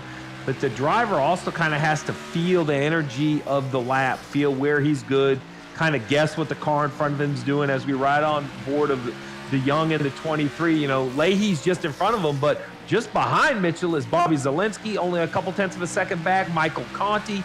So the pressure is there for all of the top four. Mitchell and Leahy as teammates working very well together right here. Mitchell almost giving a little space. The difference, though, is behind him, the 83 is Zalenski and Michael Conti really pushing. And right behind Conti, Graham Boland. I mean, they're stacked up here. Well, we talked about this last week at Darlington, right? The different wheels that drivers would use. And Steve, you mentioned that you felt like using one of those open wheel style rims would also be a little bit of a disadvantage of sorts. Worked for Bobby Zalenski, and we saw the same thing out of Mitchell DeYoung there, running in the number 2 position, still running that open wheel formula style rim as we take a look at the battle for second position on back. The only change in all of this is Graham Boland. He was able to pass up Nick Ottinger earlier in this run, and he nearly had a run-in with Bobby Zalenski a couple of laps ago. Those two had some words on the radio as Boland tried to squeak to his outside. No harm, no foul, but just saying, if those cars end up next to each other, don't expect them to use kid gloves as this race continues to race itself on. And right now you're looking at 35 cars still on the lead lap. Novak is the last of them, and he is the one directly in front of Keegan Leahy. So he is in no rush to get out of the way and yield to the driver of that 32 Toyota. Here's another on-board look back with Bob Bryant running in 17th position and Vicente Salas in 18th. They are the third and second lowest running drivers of the playoff cars. They are only running higher than Jimmy Mullis, who sits in 30th position, and they are just on the cusp again of these race leaders starting to cycle around to some of these other positions. They're fighting aggressively against each other, and looks like Vicente has that 77 pinned out to the outside line where he'll get those runs off the corners. Guys, the best laps tonight early on were mid to high 14 seconds. It's right up on the door with Vicente that time. I mean, again, here he goes. Look out. He's trying to pull a slide job here, but just isn't quite getting far enough up. I thought you had to clear to do a slide job. I guess not. Well, yeah, you gotta have way more speed on the bottom as Bob sort of bounces off the wall a bit. These two are full contact. Bristol Racing. I was gonna say the contrast from what we saw from Mitchell DeYoung, where he has barely steering right at all, and then you go to these two who are running back here, and their wheels are going to the right constantly. Obviously, they've burnt off that right rear tire. They're really struggling with the grip on the exit. And I saw some of the commenters on Twitch saying that, you know, they were wondering about that full wheel that Mitchell uses. That, you know, we see also Zalenski uses that, and why you'd use that in a stock car. And I'll tell you, look, if you could get one of those to work with a steering box fast enough in a real life stock car, you'd probably use it. But we don't have that possibility. So I think it's one of those things where you're comfortable, it's something you fall in love with and what you want to use. But I think in real life, we've consistently gone to faster steering boxes and smaller wheels, and they might still be round, and some have a little bit of different shape.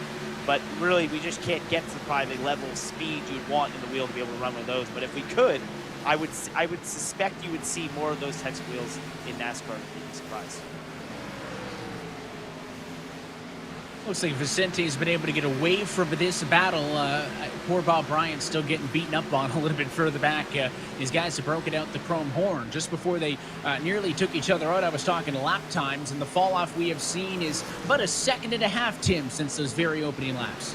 And Evan, I cannot repeat on the broadcast what Vicente said on the radio. He was not happy with Bob Bryant with that little battle, but he's got by and he's starting to pick off some positions. A part of that battle as well was the 9 of Michael Guest right in behind the 55 of Vicente.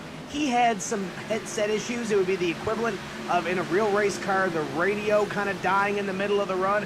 The good thing is he was able to grab another headset and get in, but he said he kind of skated the car around a little bit and lost a little bit of the tires. And about to go a lap down, boys, is the 46 of Jimmy Mullis. He is complaining that car is not in the racetrack right now. It's skating around, and he is going a lap down to the 32. Well, Parker, I won't force you to defend your driver, Bob Bryant, but I have to be on Bob's side. I know Salas was disappointed, but Bob had the outside lane for all of those slides, and it just didn't work out, as now we see a yellow on the racetrack.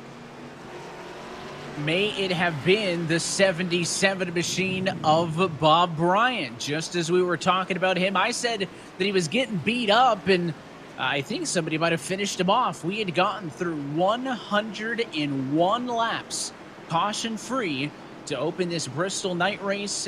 And now we will slow things down, interestingly enough, shy of halfway and shy of the fuel window to get to the end. You're watching a battle between Bob Bryant and Blade Witt for 23rd and 24th. And Parker, I'll let you take this one.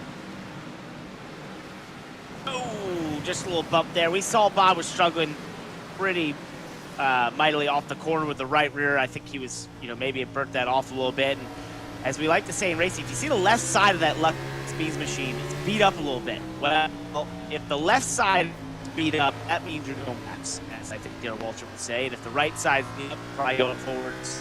And, what if both sides are beat up? Because I think the 77 had the left and the right. Well, then you're just struggling. You're struggling. Yeah, I'm going to blame you because you mentioned his name and then he was spun out. So I was defending him. I was trying. Race leader is going to come down to the pit lane. Remember the split pit roads here at Bristol, so your race leader is going to drive all the way through that first set, and they will actually head into the box the next time by. Keegan Leahy has been dominant so far as we step aside. He's looking for a win to fight for a championship in 2021.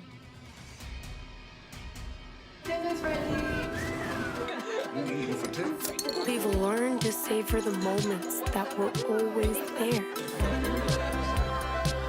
And they never tasted this good.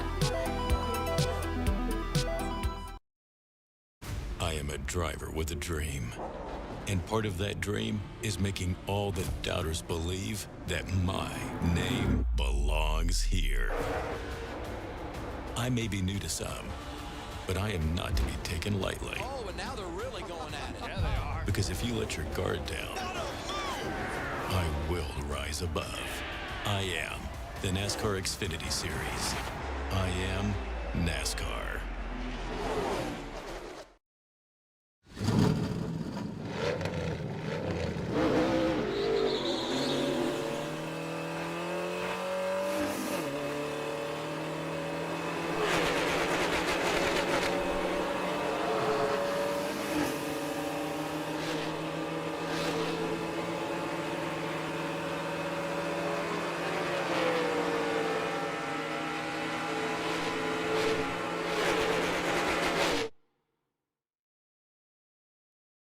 It doesn't matter where you're from, who you grew up rooting for, what you grew up watching, your home track, your favorite car, the series you've always wanted to race in.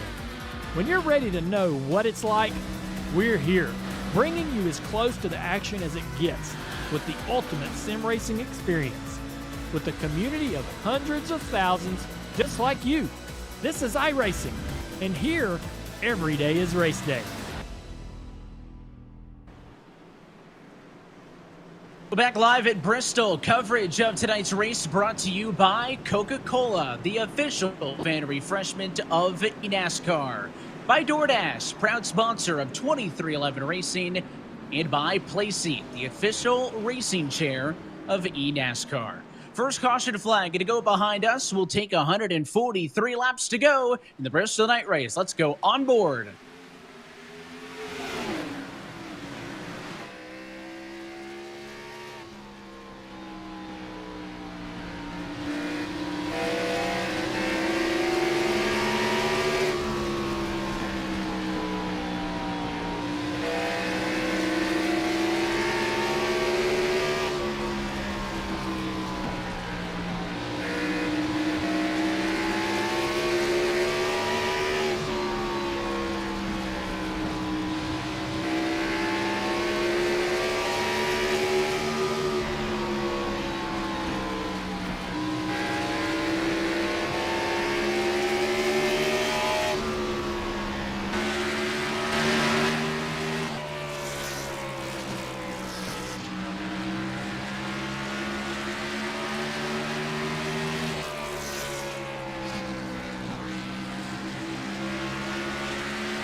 Well, clean restart gets things back underway, and once again, Keegan Leahy breaks through. The big winner as we take a look off of the bottom of Colossus, hanging over the middle infield here at Bristol, is that Logan Clampett. Big winner on pit road, guys. He had snuck up to P6 before the caution, restarted in 4th.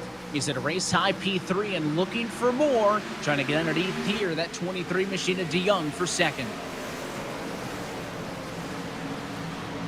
The balance right here is, are you attacking or are you playing defense? The 97 of Clampett continues to attack. It looks like right now he is a good chance of sliding up into 2nd if he can clear himself. But if he can't, he has the potential of losing a spot to either Conti or the 87 behind him. Excuse me, the 83. And that's the risk you run here at Bristol. You can get these opportunities to get to the inside. We see this in real life all the time. If the bottom is not the dominant, or even if it is, you get times where if you just don't take the positive momentum early, if you don't take it right away, maybe within a corner or lap, then you can get stuck like this, side by side, and eventually something has to give. It's either one of the cars, maybe the bottom just decides, all right, we're using up our stuff too much, we're not going to be able to clear each other. Let me just let you go. Oh, Logan drives in, there's a lapper there to having to go around, so that always gets tight. That's what you're hoping for in an event that sort of moves, that shakes things up a little bit. Go on board, Logan Clampett at the top left, Conti on the bottom left, and these two are roommates, racing each other all the time, racing each other for this championship. But look at this, these guys are so close, and Logan knocked them up there below Mitchell. And they could probably save some bandwidth if they just turned Logan's camera to the right just a little bit, because you can see Michael's leg and you can see one of his monitors. Again, those guys racing out of the same room and in an exciting battle, both at the running inside of the top 4. And Michael, the onboard shot on the right-hand side, has the best angle of all of it. Really thought that 97 of Clampett was going to get the job done here. He stormed up to the inside of DeYoung about 5 laps off of the restart, but 23 is doing a very good job of fighting back, and he has that defensive position, putting the onus on the 97 here to either make the move, get in front of him, or concede this battle and tuck in line behind. But I mean, the 97's doing everything he can. He's washing up on the 23. He's putting it on his door. Keeping it clean, though, in a battle for 2nd and 3rd. They're not really losing a ton of speed here. I thought that maybe Keegan would have been able to get some track position out of this battle, but here's the look off of the back of the race leader as it looks like DeYoung is slowly starting to gain an advantage. Well, I think this is one of those situations where you got to read the race, as we do often, no matter where we race. And you look at what we just did. We had a 101-lap green flag run. I think a lot of guys we saw there were caught off guard at not protecting their tires, not taking care of them appropriately, not having the right rear there late in the run at 101 laps to have the grip that they wanted. And so when I look at what Mitchell and Logan Clampett were doing there, I get worried that you're beating up those tires a little bit unnecessarily, whereas Keegan Leahy, yeah, he's not driving away, but he might just be taking care of that right rear tire to have that longevity, looking at this race and thinking, all right, we just did 101 laps. This could go green again for 100 laps, and you've got to have that tire. Well, if we have the 97 of Logan Clampett, the big winner in the cycle, the loser in the cycle is going to be Graham Bolin. We're on board with him currently in the 9th position. We saw him up inside the top 4 or 5, but between the cycle of the pit stop and the restart, he has fallen back to the 9th position. We talked about Graham's thrilling to victory at Watkins Glen earlier this year. That locked him into a postseason position. Graham entered tonight 6 points out of a playoff position, scored 8 of 10. So, you know, to be 8th but only be 6 points out tells you how tight it was after just one race with that playoff opener. He is the 6th highest playoff driver in the field at the moment, behind playoff cars who run consecutively 1, 2, 3, 4, and 5. And one thing you don't see on the onboard there was Graham's got a little bit of right rear damage. That could have come from a car or could have come from the fence. Doesn't seem to be hurting him, but Graham Bolin no longer a squeaky clean night. Further back in the battle for 23rd position, you can see Jake Nichols is following Dylan Duvall on the outside. That's John Gorlinski, who goes bottom to top of the 16 and opens up the door for Blade Witt to drive through on the inside. Garrett Main's back there as well. A bunch of non-playoff guys in that relegation battle racing hard. We saw that damage that Maines picked up earlier in this race, guys. That was when he was running about 31st position. He's up to P26, so it's not terminal damage, but I'm always going to wonder how much of an effect it may be having on that number 2 as we're now past halfway home in this second race of the playoffs. We had a quick onboard with him late in that green flag run before he got that damage fixed. He's having to clutch it just to keep the engine cool, which is, you know, when you have that front end damage, puts you in a really precarious position. He was still making good lap times, so that was pretty impressive of him to do. And now get some of that damage fixed and to take that car up to where he has. That's a very impressive recovery and just a run in general. And the onboard here is with the 24 of Jake Nichols. You can see some back-end damage on Dylan Duvall up the road. Jake looks pretty locked in. He's gained 4 positions in his Mode Motorsports Ford since the start of the race. Some drivers up the road include Brad Davies, Garrett Lowe, and others. But the fight for second continues on. Lampett had kind of given it up for a moment, tucked in line for about a half a dozen laps or so, and then tried it again that time. Can't do so. It is pretty locked in right now to position number 3. His +8 is the biggest mover inside of the top 10 in this race. Again, ahead of Conti and ahead of last week's winner, Bobby Zelensky, in the number 5 position. You know, we talk about how important qualifying is sometimes, and it's got to be at least 8 of the races so far this year. So half of all races in 2021, the pole sitter has been a 2311 car, and I feel like in a lot of those it's been a front row lockout. I mean, these guys have just been oh so impressive, but even more impressive that Leahy and Young have been able to control first and second to this point in the race. So those guys have been oh so dominant in Q, and good to see that they're getting rewarded for that as we step back and take a look at the battle for 11th position. Casey Kerwin looking to the outside, trying to get around Chris Shearburn in the battle for position number 10. Casey Kerwin's got some good history here at Bristol, the 2019 race winner. A nice move around the outside. That's really a patent way to do it. You just get to the quarter panel, take the position, and you see the 36 of Shearburn with that back truck entry. Just can't power up off the bottom of the racetrack. He kind of hold his own on quarter entry, but for middle and exit, using the bottom, trying to save that right rear, trying to stay off the cars on the outside, you just can't do it. And for that reason, the 36 will lose 3 spots just by getting held to the bottom of the racetrack. This battle up front continues, though. First, second, third on top of each other. 97 of Clampett continues to run the bottom. The 23 up the racetrack. The Conti in 4th also looking higher. Steve, this is what I love about top-level sim racing you see in the eNASCAR series, is this right here, where you have 5 or 6 cars that are so obviously so closely matched. And, you know, the thing is, they can all run their own setups, right? They all develop setups for their friends, teammates, and the people they work with, and maybe within their teams. But then you get to the race, and because they're all obviously identical cars in terms of physics, which we don't have in real life, you get to where there's just fractions, minute differences that make the difference between being Keegan Leahy or being Logan Clampett. And when you see Logan trying to make this pass, what he's trying to do is find just tiny fractions of a difference between his car, what he's doing in it, versus Mitchell DeJong, and just trying to find that little bit and get that little bit of momentum to make that pass or find that event which Mitchell maybe makes a small mistake and he can capitalize on it. I just think that's one of the most fascinating things about this. Look at all these cars, lead cars, just in a train together, so evenly matched. It's amazing. It's hard to find any differences, and that's what you're going to get. You mentioned top-level sim racing, and these are 40 of the very best.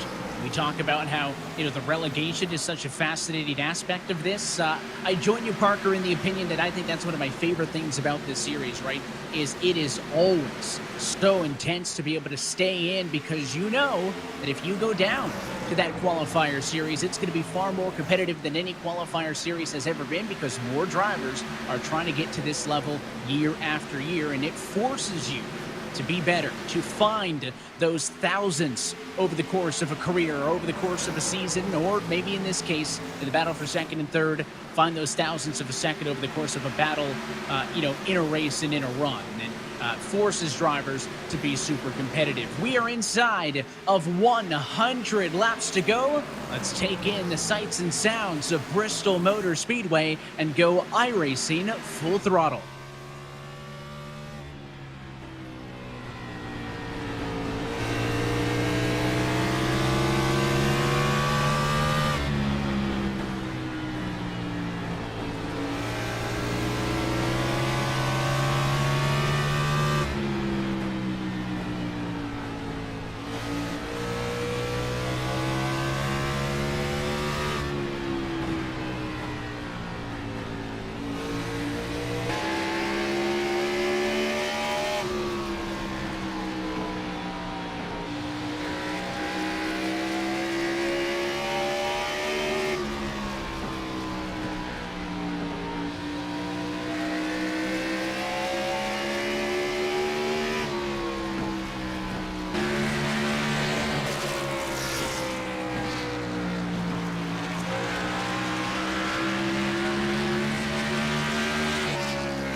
Well, that's a look from the driver's seat here at Bristol Motor Speedway. And Parker, just watching those made me think, right? I feel like you got to get tired when you're lapping 15-second lap times like that.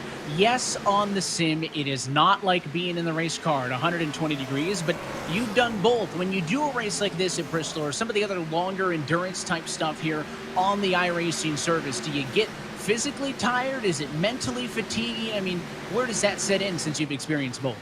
Well, I sweat a ton. I sweat sometimes more than I will in the real car. So I think it's intense as it comes. I actually was watching that and I was thinking, There's nothing, and I'm not just saying this obviously because I'm a big fan of iRacing, there's nothing that gets my brain so immersed into the, so close to what it would be like to be in the actual car as iRacing. And when I'm watching those late in a run, the tires are falling off, trying to move your lane around, you see the rubber is laid across the track. I mean, that just is so realistic, and I just can't tell you, how much that just immerses me in the sense and the feeling of being in the real car. I'm going to be racing this Thursday. I literally was watching that, thinking about things I need to be doing in the truck this coming Thursday late in a run because of what I was watching right there. And that's just how realistic it is. I've driven all the manufacturer sims. Those are great at helping you maybe learn some intricacies that are a little bit more dependent on the actual car and the setup stuff. But in terms of immersing you in what if you race a stock car at Bristol or any of these tracks, there's nothing that comes close to iRacing. It's just one of the most incredible things about this is we watch all these drivers, Casey Kerwin there up on the top left, Vicente Salas on the bottom, racing different lanes. The rubber is laid down, their tires are going away. It's just amazing how realistic this is. And I'm shocked at the different rigs, like Vicente Salas. Look, his steering wheel angle just amazes me, Parker. It's like 90 degrees. There's no angle to that wheel. Yeah, it is. I love that bit. You see we have some using Formula car rims, some using round rims. You saw this sort of the in-between GT style rim that Ray Alfaro is running. And then it's where you place it, right? Sort of Casey Kerwin has that up top, and then you have the different move for Vicente Salas. But Tim, you have more some of the drivers down there. Yeah, this is a nice little battle we're watching right now between Casey Kerwin and Vicente Salas, and Vicente has not been happy with the way Casey Kerwin has been holding him up. Casey's just kind of holding his line right now, trying to keep Vicente behind. The radio has been fairly colorful the last couple of laps with these two drivers and these two crews. In behind them, though, is Matt Busa. About 15 laps ago, his crew chief, Jason Brophy, said, less than 100 laps to go, it's time to go, and he said 10-4 copy, and he's coming towards the front of the field, too. This is a Matt Busa type race, boys. It seems like it's playing out a little bit longer, and the 75 usually likes those long runs. Doing a good job running exactly where he started in 13th as we pick up the battle for second once more. Talking about some of that radio chatter, it was just about a lap or two ago that Casey said over the radio, do you think in a million years you're going to be able to pass me like that because Vicente got into him? That's only the radio chatter that the drivers are comfortable saying on the open channel. Tim gets to hear all the good stuff as he listens in to some of those private channels down on pit road as, again, we watch Mitchell DeYoung play defense against Logan to clamp it. And when the outside appears to be the place to be, and you're forcing that car to, again, do it the hard way, right? To do it down on the inside line. I mean, how intense is this, Parker, for Mitchell, right? I mean, when Logan's alongside him, is he sweating it? Is he racing really hard? Or, I don't know if relaxed is the right way to say it, but is he a little bit more content knowing that he's in the spot that he wants to be in? Well, it's kind of funny because when you're that control lane car, right? He's in the outside, the preferred lane.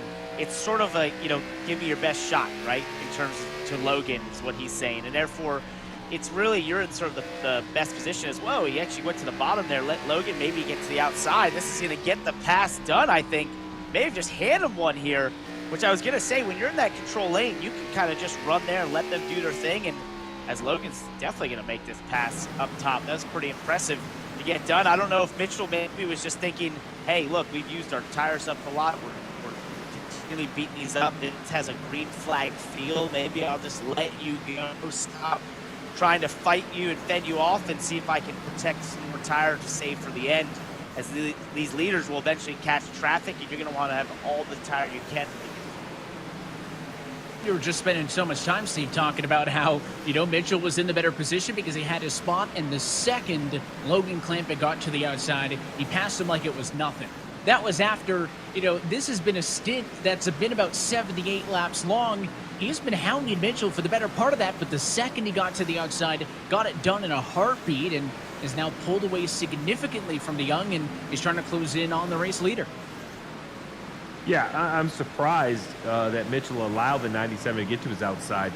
I think coming here, we thought the top was going to be the primary lane. It's proven to be, especially on old tires. So the number one goal is to protect it. Even though the 97 is running the bottom for good lap time, I think the passes will be around the top. Watching a battle now between the 1 and the 18 car between 100%. Femi Olat and Ashton Crowder back in 17th and 18th position. I want to remind you that if you're enjoying the on-track action and want to get involved, now's the time to do so, because with iRacing, every day is race day. For more information on how to start your sim racing career, log on to iRacing.com today. And if you want to follow along as we race towards the 2021 championship race in this eNASCAR Coca-Cola iRacing series, you can stay up to date with the schedule, the standings, and info on how maybe you could one day qualify to be in this series at iRacing.com/eNASCAR. 60 laps to go, guys. We pitted again just past that lap number 100 marker. Can we get to the end, or do we still have a pit stop to go? I believe we can get to the end. I was wondering the same thing. What do you think, Steve? I'm hearing from the teams. I know we said about the 125 mark, but I'm hearing from the teams that can run a little bit longer, maybe 140, 145 laps, as you talked about, as tires go off, fuel gets a little bit better, and I think these teams can stretch it all the way if need be. Well, doing the math, if they can go, that would be a lot. they would have to get 146 laps from the time this race restarted to the time that they get to the end, Tim. We talked about some shifting and some changing. Ryan Luza is racing on a generator this evening, boys. Power outage at his place, so they had to switch some things around. So Ryan is on some backup power here this evening as he tries to bring this into the front. You got to be prepared for That's every amazing. situation. Yeah, I mean, look, that's sim racing. We talk about it. We've heard of what drivers that have had to go to a friend's house and use a different rig they were unfamiliar with at times. We've got now a driver in Ryan Lewis that having to use a generator to power his rig. You got to do what it takes. It's no different than racing in the real world, where sometimes you've got to make do with some subpar circumstances. It's just like that in sim racing, where you've got to find a way and get that rig up and running just like a regular race car. I'm going to I've tell had you guys, drivers there's race on my rig, Steve. Guys have come to my house to race because they're out of town and they want to make a race. That's how willing they are to do anything. Yeah, listen, I've tried all kinds of different rigs. None of them work for my lack of talent. I've tried every one out there. Some are more comfortable, but they're all just as slow. And pressure at the front of the field has picked up. Leahy has been caught by Logan Clampett in the 97. Obviously more pace around the bottom. Now can the 97 get to the right rear quarter panel of the 32? Leahy had better protect. He cannot run the middle of the racetrack. The 97 will jump on his outside. Well, I wonder if Keegan learned really that. Strong right now. Yeah, I mean, he's been so quick. Mitchell's 2 seconds behind in third, right? I mean, Clampett has this pace. He has made 9 positions over the course of this race after he started back at 11th spot. And Keegan just said to all these lap cars, please give me the outside. He does not want to go to the bottom. He knows that he could get stuck down there like Logan was once upon a time, struggling with Mitchell. And I have to think that he learned by watching that battle for second in his rearview mirror. And of course, those guys are teammates communicating that he does not want to allow Logan to get to his outside if he wants to defend this race lead. But certainly, it looks like the 97's the better of the two right now, and he got in the fence that time. Some sparks shower off of the 32. So Keegan's pushing this race car right now. He's driving very aggressively, trying to hold off that 97. Well, remember the 32 and is on point. Gotta put a grin. Well, yeah, and that's gotta be put a grin on Logan's face because he's seen him go off in that corner and slide up. And you think what these two are battling for? They're battling for the chance to be go for championship. And now, with less than 50 laps to go, we saw how ill handling these cars were at 101 laps. And that 97 is the instigator in the battle for the race lead. We'll take one more opportunity to step aside. Keegan Leahy, Logan Clampett fighting for a ticket to the championship race. Watching the eNASCAR Coca-Cola iRacing Series playoffs at Bristol.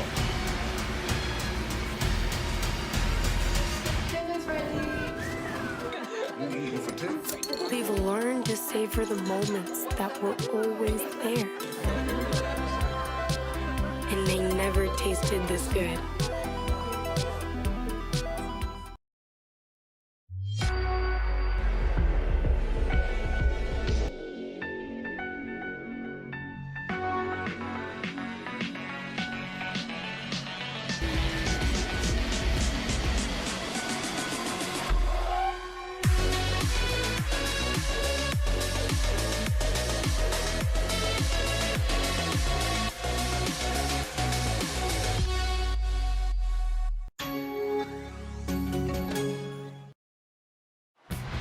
elimination at Bristol.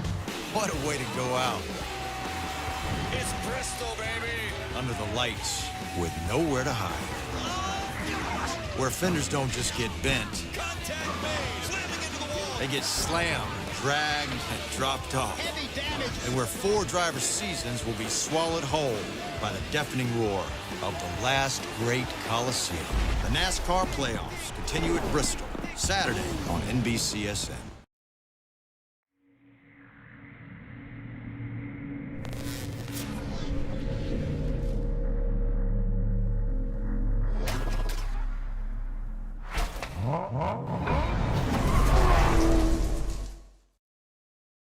It doesn't matter where you're from, who you grew up rooting for, what you grew up watching, your home track, your favorite car, the series you've always wanted to race in. When you're ready to know what it's like, we're here, bringing you as close to the action as it gets with the ultimate sim racing experience. With a community of hundreds of thousands just like you. This is iRacing, and here, every day is race day.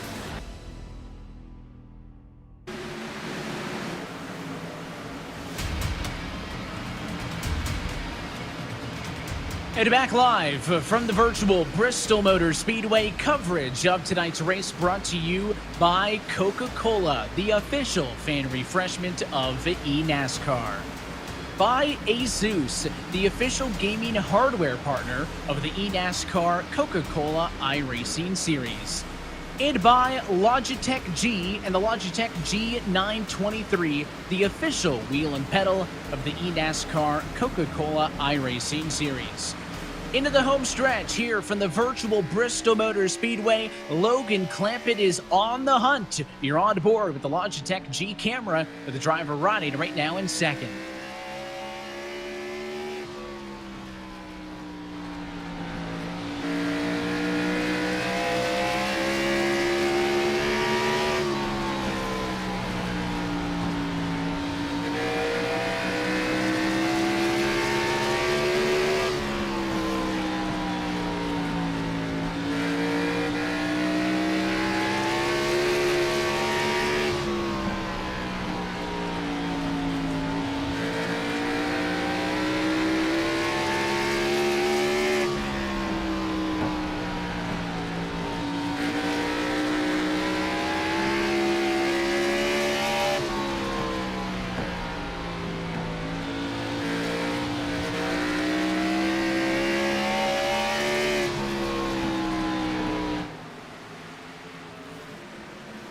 That is the look as he is the hunter in this battle for the top position. However, as we stepped aside and went side by side there, Keegan has grown his advantage. It went from the 97 to being plastered on the deck lid to Keegan Leahy boasting about a 4 or 5 tenth of a second advantage. Tim now inside of 30 laps remaining. And the biggest thing that Logan Clampett is complaining about right now, Evan, he is losing grip. He got to the back porch of that number 32 of Keegan Leahy. That car started to slide a little bit, and he said to his crew he was losing grip. His crew came back to him and said, you guys are going to catch traffic. You'll be able to catch him through that traffic and make the pass for the lead. So keep that in mind as we go through these final 30 laps. And the fuel number continues, Steve, to be the story. We said that if you could get from the restart to the checkered flag, that your magic number would need to be 146. As we take a look at Michael Conti, who just made a pass here on Bobby Zelensky. Some other fighting towards the tail end of this top 10. Hearing some drivers may not be safe, and some may be anywhere from 5 to 10 laps short. We'll only have to watch to see it play out, but if that's true, they'd be coming down pit road with about 10 laps. Well, and you know, when we talk about different racetracks, there are some of the big 1.5 mile, 2 mile tracks where you have the opportunity to clutch the car, not use any brake, kind of roll around here. As we were riding on board with Clampett on the in-car a minute ago, you heard about the amount of throttle he was using. It's just very hard to find a lot of fuel savings here. Now, while 2 laps seems like a lot, I'll remind everybody it's only 5 miles, 2 laps at Daytona. But I'm just not sure that you can find 6, 7, 8, or 10 laps. So we'll have to see who has the best fuel economy as the laps wind down.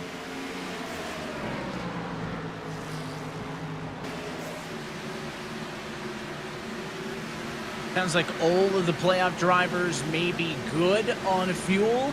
We'll see if these drivers are going to be able to go the distance. And then the question is, of course, if you need a little bit of extra time and overtime later in this race, you would expect drivers to come down for tires anyways, as there's Bobby Zelensky completing the pass on Conti. The 8 car crosses him back over down to the inside. So swapping it out in a battle right here for 6th and 7th position. Live points has Conti out by 8. For Zelensky locked in with that win last week, and Leahy tentatively up to P2 in the standings as he continues to lead this race, into which he has been absolutely dominant in thus far.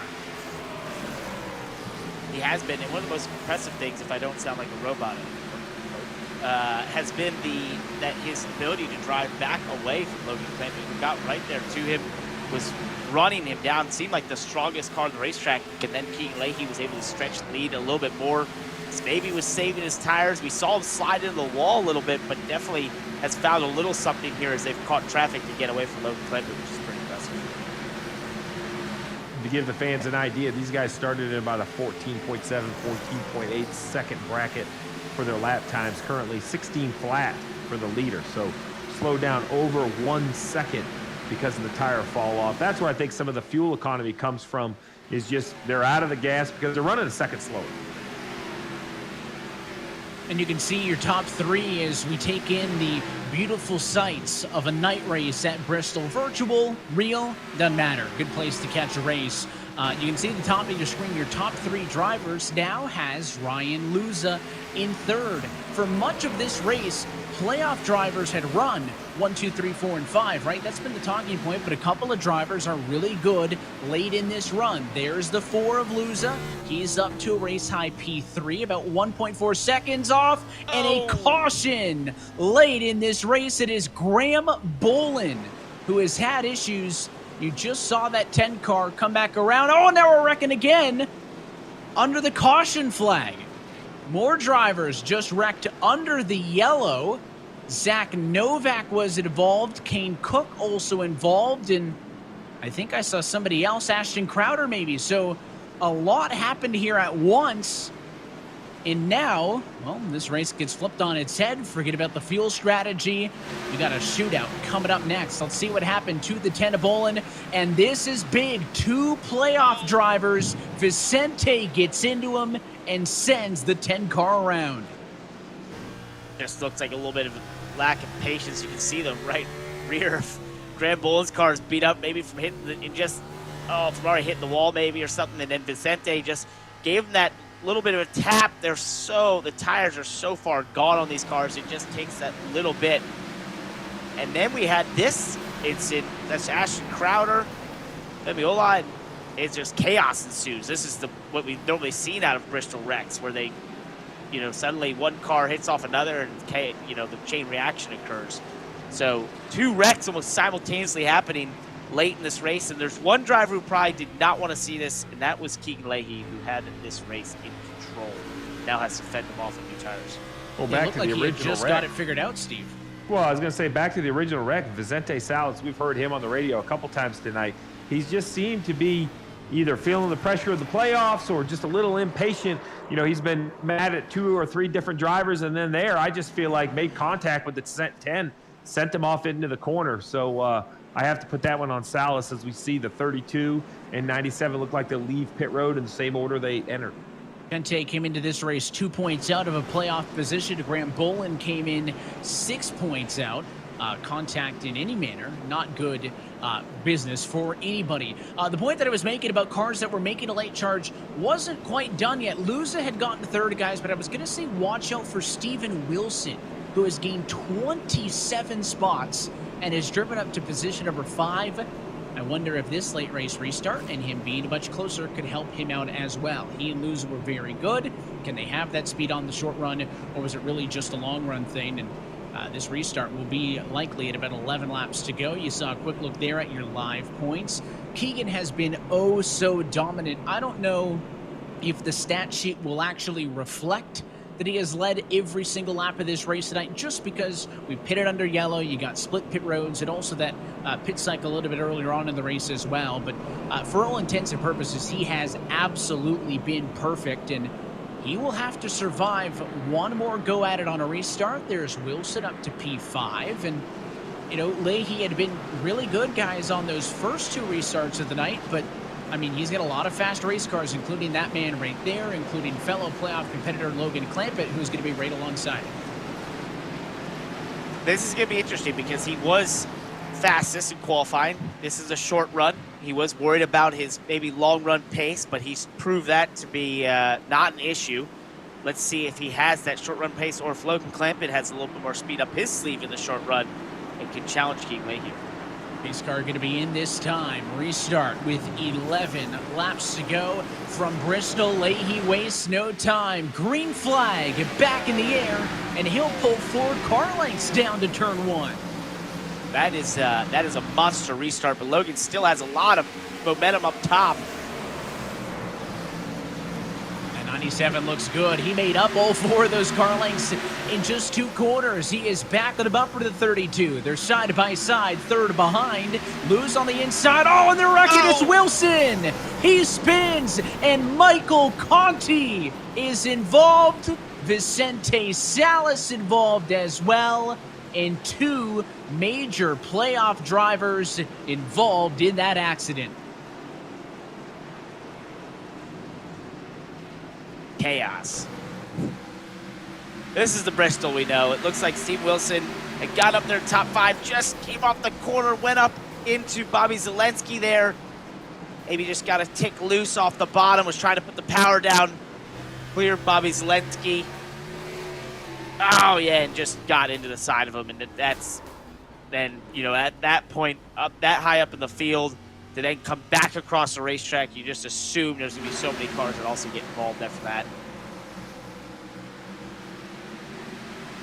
Watching Busa here in the 75. He's behind where all of this kicks off, and nearly got sideswiped there for the 21, but somehow he finds a hole. That last car that he avoided, Steve, was Vicente Salas. Salas kind of was like a haphazardly spin, right? He was like a secondary accident there as everybody tried to avoid it, and he just got tagged, so his damage isn't that bad.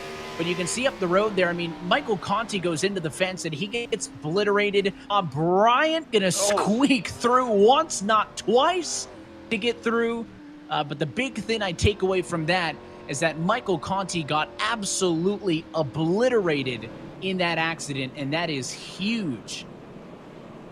Yeah, it's going to be huge playoff ramifications, playoff drivers involved. And as Parker pointed out, it's just, you know, so fast and so narrow that when an issue happens, you kind of just aim for a hole and hope it's still there when you get there. You see on the right-hand side the points live now after that accident. Michael Conti all the way down at the bottom at minus 29. It was 6 coming into this race. That was the difference for Michael Conti. 4 points to Busa coming into this race. Just like that, you go from running inside of the top 10 to being minus 34. And we talked about how close all the intervals were after Darlington, right? I mean, with the exception of Leahy, whose night fell apart and found himself 27 below the cut line. Everybody else below P4 was within a single-digit spot. Well, that's not going to be the case after this one, and he's done. He's going to, I'm sure, let us know on Twitter what his thoughts are after that race. And you saw how many drivers were now double digits out on that quick look at the live points. The mentalities headed into that Talladega race in 2 weeks going to be very different than how that point situation looked coming into this one. And anytime a playoff driver struggles, it helps out others, right? So for the drivers that avoided that, Graham Bolin to P7 in this race. Busa still hanging tough in 12th. Could offer those drivers an opportunity to get away with what for many of them had been a poor night, right? Vicente Salas still 17th, Bob Bryant 19th. Mullis has been down near 30th all night. Maybe one last chance for these drivers to pick up more spots as we'll go for a restart with 4 laps to go in this race. And Parker, you've got Conti on the radio. Hey, Michael, it's Parker here up in the booth. Just want to check in with you. What do you see from your point of view? Is there anything you could have hoped to do to avoid that wreck? No, not really. I saw him wrecking up top and tried to go to the bottom and then got absolutely demolished into the inside wall, and we're done. So makes Talladega pretty simple for a WR1 team. We got to go out there and win, so just do that. Green days to get to back in the air. Bud, thanks for joining us. 4 laps to go from Bristol, and again, Keegan gets the jump. That's everything that he needs, but Logan was able to reel it in pretty quickly last time. Still fighting for third. Luza inside, DeYoung up top. Give Luza P3 as he completes the slide, but Leahy's advantage is 4 car lengths coming to 3 laps to go.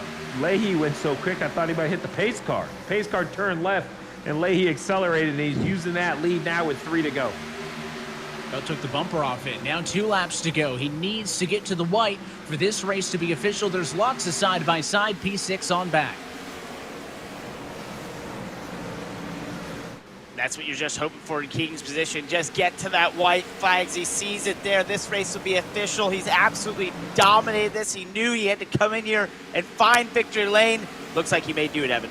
He'll have a shot at redemption in the championship fight in 2021. Keegan Leahy emphatically dominates tonight at Bristol and will lock himself in to the championship for what a dominating statement night. And that is a pumped up driver of the 32 Toyota. He just let out a huge scream over the open radio chatter. That is how much you can tell how much this means to Keegan and how pumped he was to be able to close this one out. Such a good night. Had a couple of late race restarts. He stayed on it, and he'll come around to celebrate on the front straightaway. This winning moment is brought to you by Coca-Cola, the official fan refreshment of eNASCAR. Leahy is a 2-time winner in 2021, and he picks up his 9th career win. Steve, let's take a look at our Coca-Cola move of the race in this one, and really I'd say it could be the first restart of the night because he checked out, but obviously it came down to locking this up. One final restart, and he saved his best for last. He did. It was a great restart. He took advantage of it, went early, and used that gap. He had dominated the race all night long, but there's a lot of ways to lose race at the end, but not for the 32 of Leahy. Did a wonderful job sealing it up with that last restart. And he is in victory lane in the Bristol night race. You can see one final set of corners, no time for the other drivers to catch back up to him, and Keegan was home free as he could run this one out to take home the checkered flag. A race winner earlier this year at Homestead. He is now back in victory lane once more. Steve, let's talk with our race winner, Keegan Leahy's in victory lane at Bristol. Oh, Keegan, Steve Letarte, and the guys up in the booth. We saw the excitement when you cross the start-finish line, a dominating performance. How good does it feel to be back in the finale and racing for a championship? I've never experienced this before, but it really does feel like a dream. I did not expect this morning or even in the last 10 laps for this to happen. This takes me back to my first real big race I did was at Bristol. It was B Open night. Some of the guys in the booth might remember. I raced Ryan Lowe for the win. Best battle of my career up until now. Felt just like that. I got to thank my spotter, Matt Bontempi, so much. He kept me calm during that whole thing. He's key to this. And I always promise my grandmother to shout out to her, and I always forget. But Nana, I love you. Thank you for watching. I know you're pretty ecstatic, probably more than me. Well, Keegan, it was an impressive performance. We talked to you before the race. You seemed a little concerned about your race pace, confident in your qualifying pace. You dominated the race and controlled the race all night long. Was that really the key? Yeah, I needed the clean air. I didn't push a single lap until the last 10. I had to save tires. What I was trying to do, I didn't want my competition to know, but I was backing them up so that I didn't reach the tail of the line. I didn't want to start passing lap traffic, so I did as little of that as possible. And I was running like 2/10 off the whole run, just making sure nobody got a run on me. But yeah, pushed it at the end. That felt nice because I like turning fast laps. Well, it was impressive at the end. Congratulations. You're locked in. You now join the 83 of Zielinski as the 2 cars locked in to the Championship 4 race at the end of the season. Thank you so much, Steve. All right, well, let's go down the grid. It was a great run and a battle towards the front for the 97 of Logan Clampett. So let's check in with him. Logan, first of all, congratulations. A great run. You moved up through the field. Take us into the behind the wheel there before those cautions. Do you think under green on that long run, was that your best chance to get by the 32? Yeah, I think we were definitely, a lot better mid-run and long run compared to everyone else. Keegan's a really, really smart racer. It's pretty tough to beat him. But that last big green flag run, he just had clean air, and he just kind of forced me and Mitchell to battle it out, and I just used up all my tires. And like I said, he had all that clean air to kind of save his tires. So he had a big advantage over that. That was a good drive. That was definitely the best Bristol setup I've ever had. Thanks to the guys at the Team Conti crew. Nick Ottinger, Matt Busa, Michael Conti, and then I got my spotter up there, Jason Loafing, and my crew chief Dustin Hall in there the whole race to keep me company and help me out. Wish we could have gotten it done. Got to worry about Dega now. I feel like we definitely had the faster car, but just not the right positioning. All right, man. Well, congratulations. Great top 3 run, and good luck heading to Talladega. I know it's going to be high anxiety. Yep. Pressure for you, but unfortunately that means it's going to be exciting for us, the fans. Good luck. Yep. Thank you, Steve.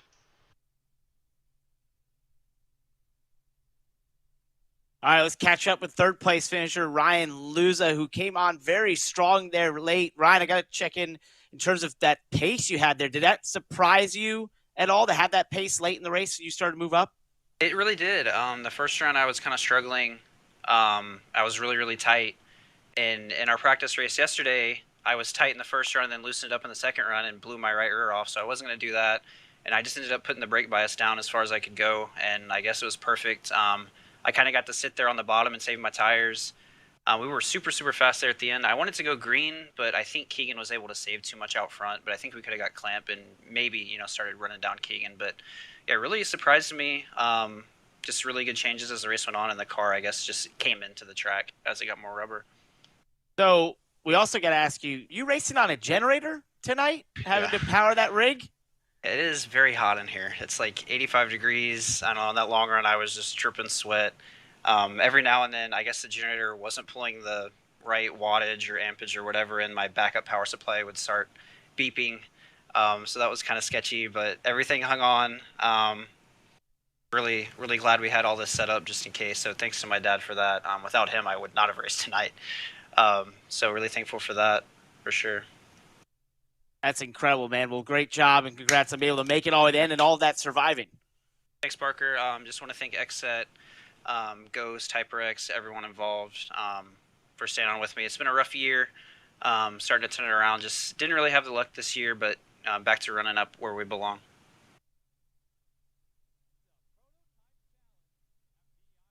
Well, that is a word with our top 3 finishers. And we take a look at the playoff grid, 2 playoff races, 2 different playoff winners. Keegan Leahy has guaranteed himself a ticket in that championship race at the virtual Texas Motor Speedway coming up on October the 12th. 2 spots, 1 race. Oh, we know Talladega is going to be excited. We'll talk about that in a minute. First, let's take a look top to bottom at tonight's full race results tonight here for the virtual Bristol Motor Speedway. Again, notably, you're looking for your playoff drivers, and playoff drivers finishing first with Leahy, second with Clampett, and fourth with Mitchell DeYoung. Of course, Bobby Zelensky finished 7th. Graham Bolin finished in 8th position for playoff cars. Right, as we get back here into the 11s through 20, this is where it really got shook up with those late race wrecks that we saw. These drivers all sort of got jumbled around and changed for what we saw for maybe a majority of the race under green.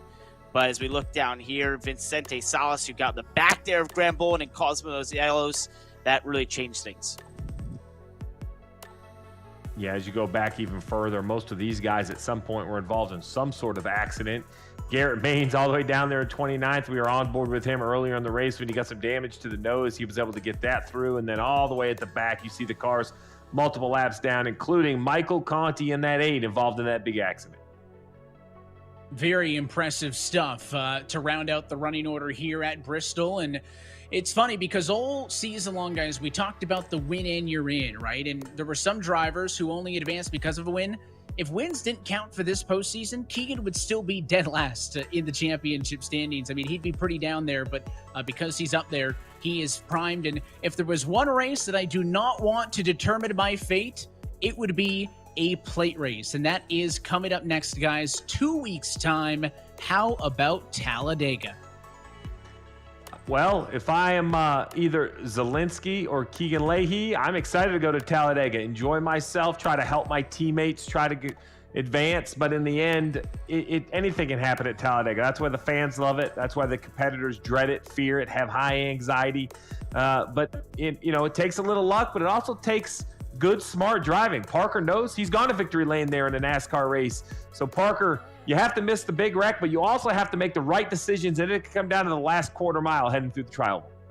No doubt, Steven. The thing about Talladega that's sort of a misunderstood part of it is that you just have to go in there with the right mental attitude. If you're dreading going to Talladega, if you're dreading going to super speedway racing and being put in awkward positions and maybe being put in precarious positions, you're not going to run well. It's all about mentality. And for these drivers, they're going to have to make their way through to race for a championship at Talladega. They've got to go in there with the mentality of there's no better place they could think of than Talladega to line themselves up to go run for a championship. So I think it's going to be an awesome show. I can't wait. That's one of my favorite tracks in all of NASCAR. It's going to be an amazing show.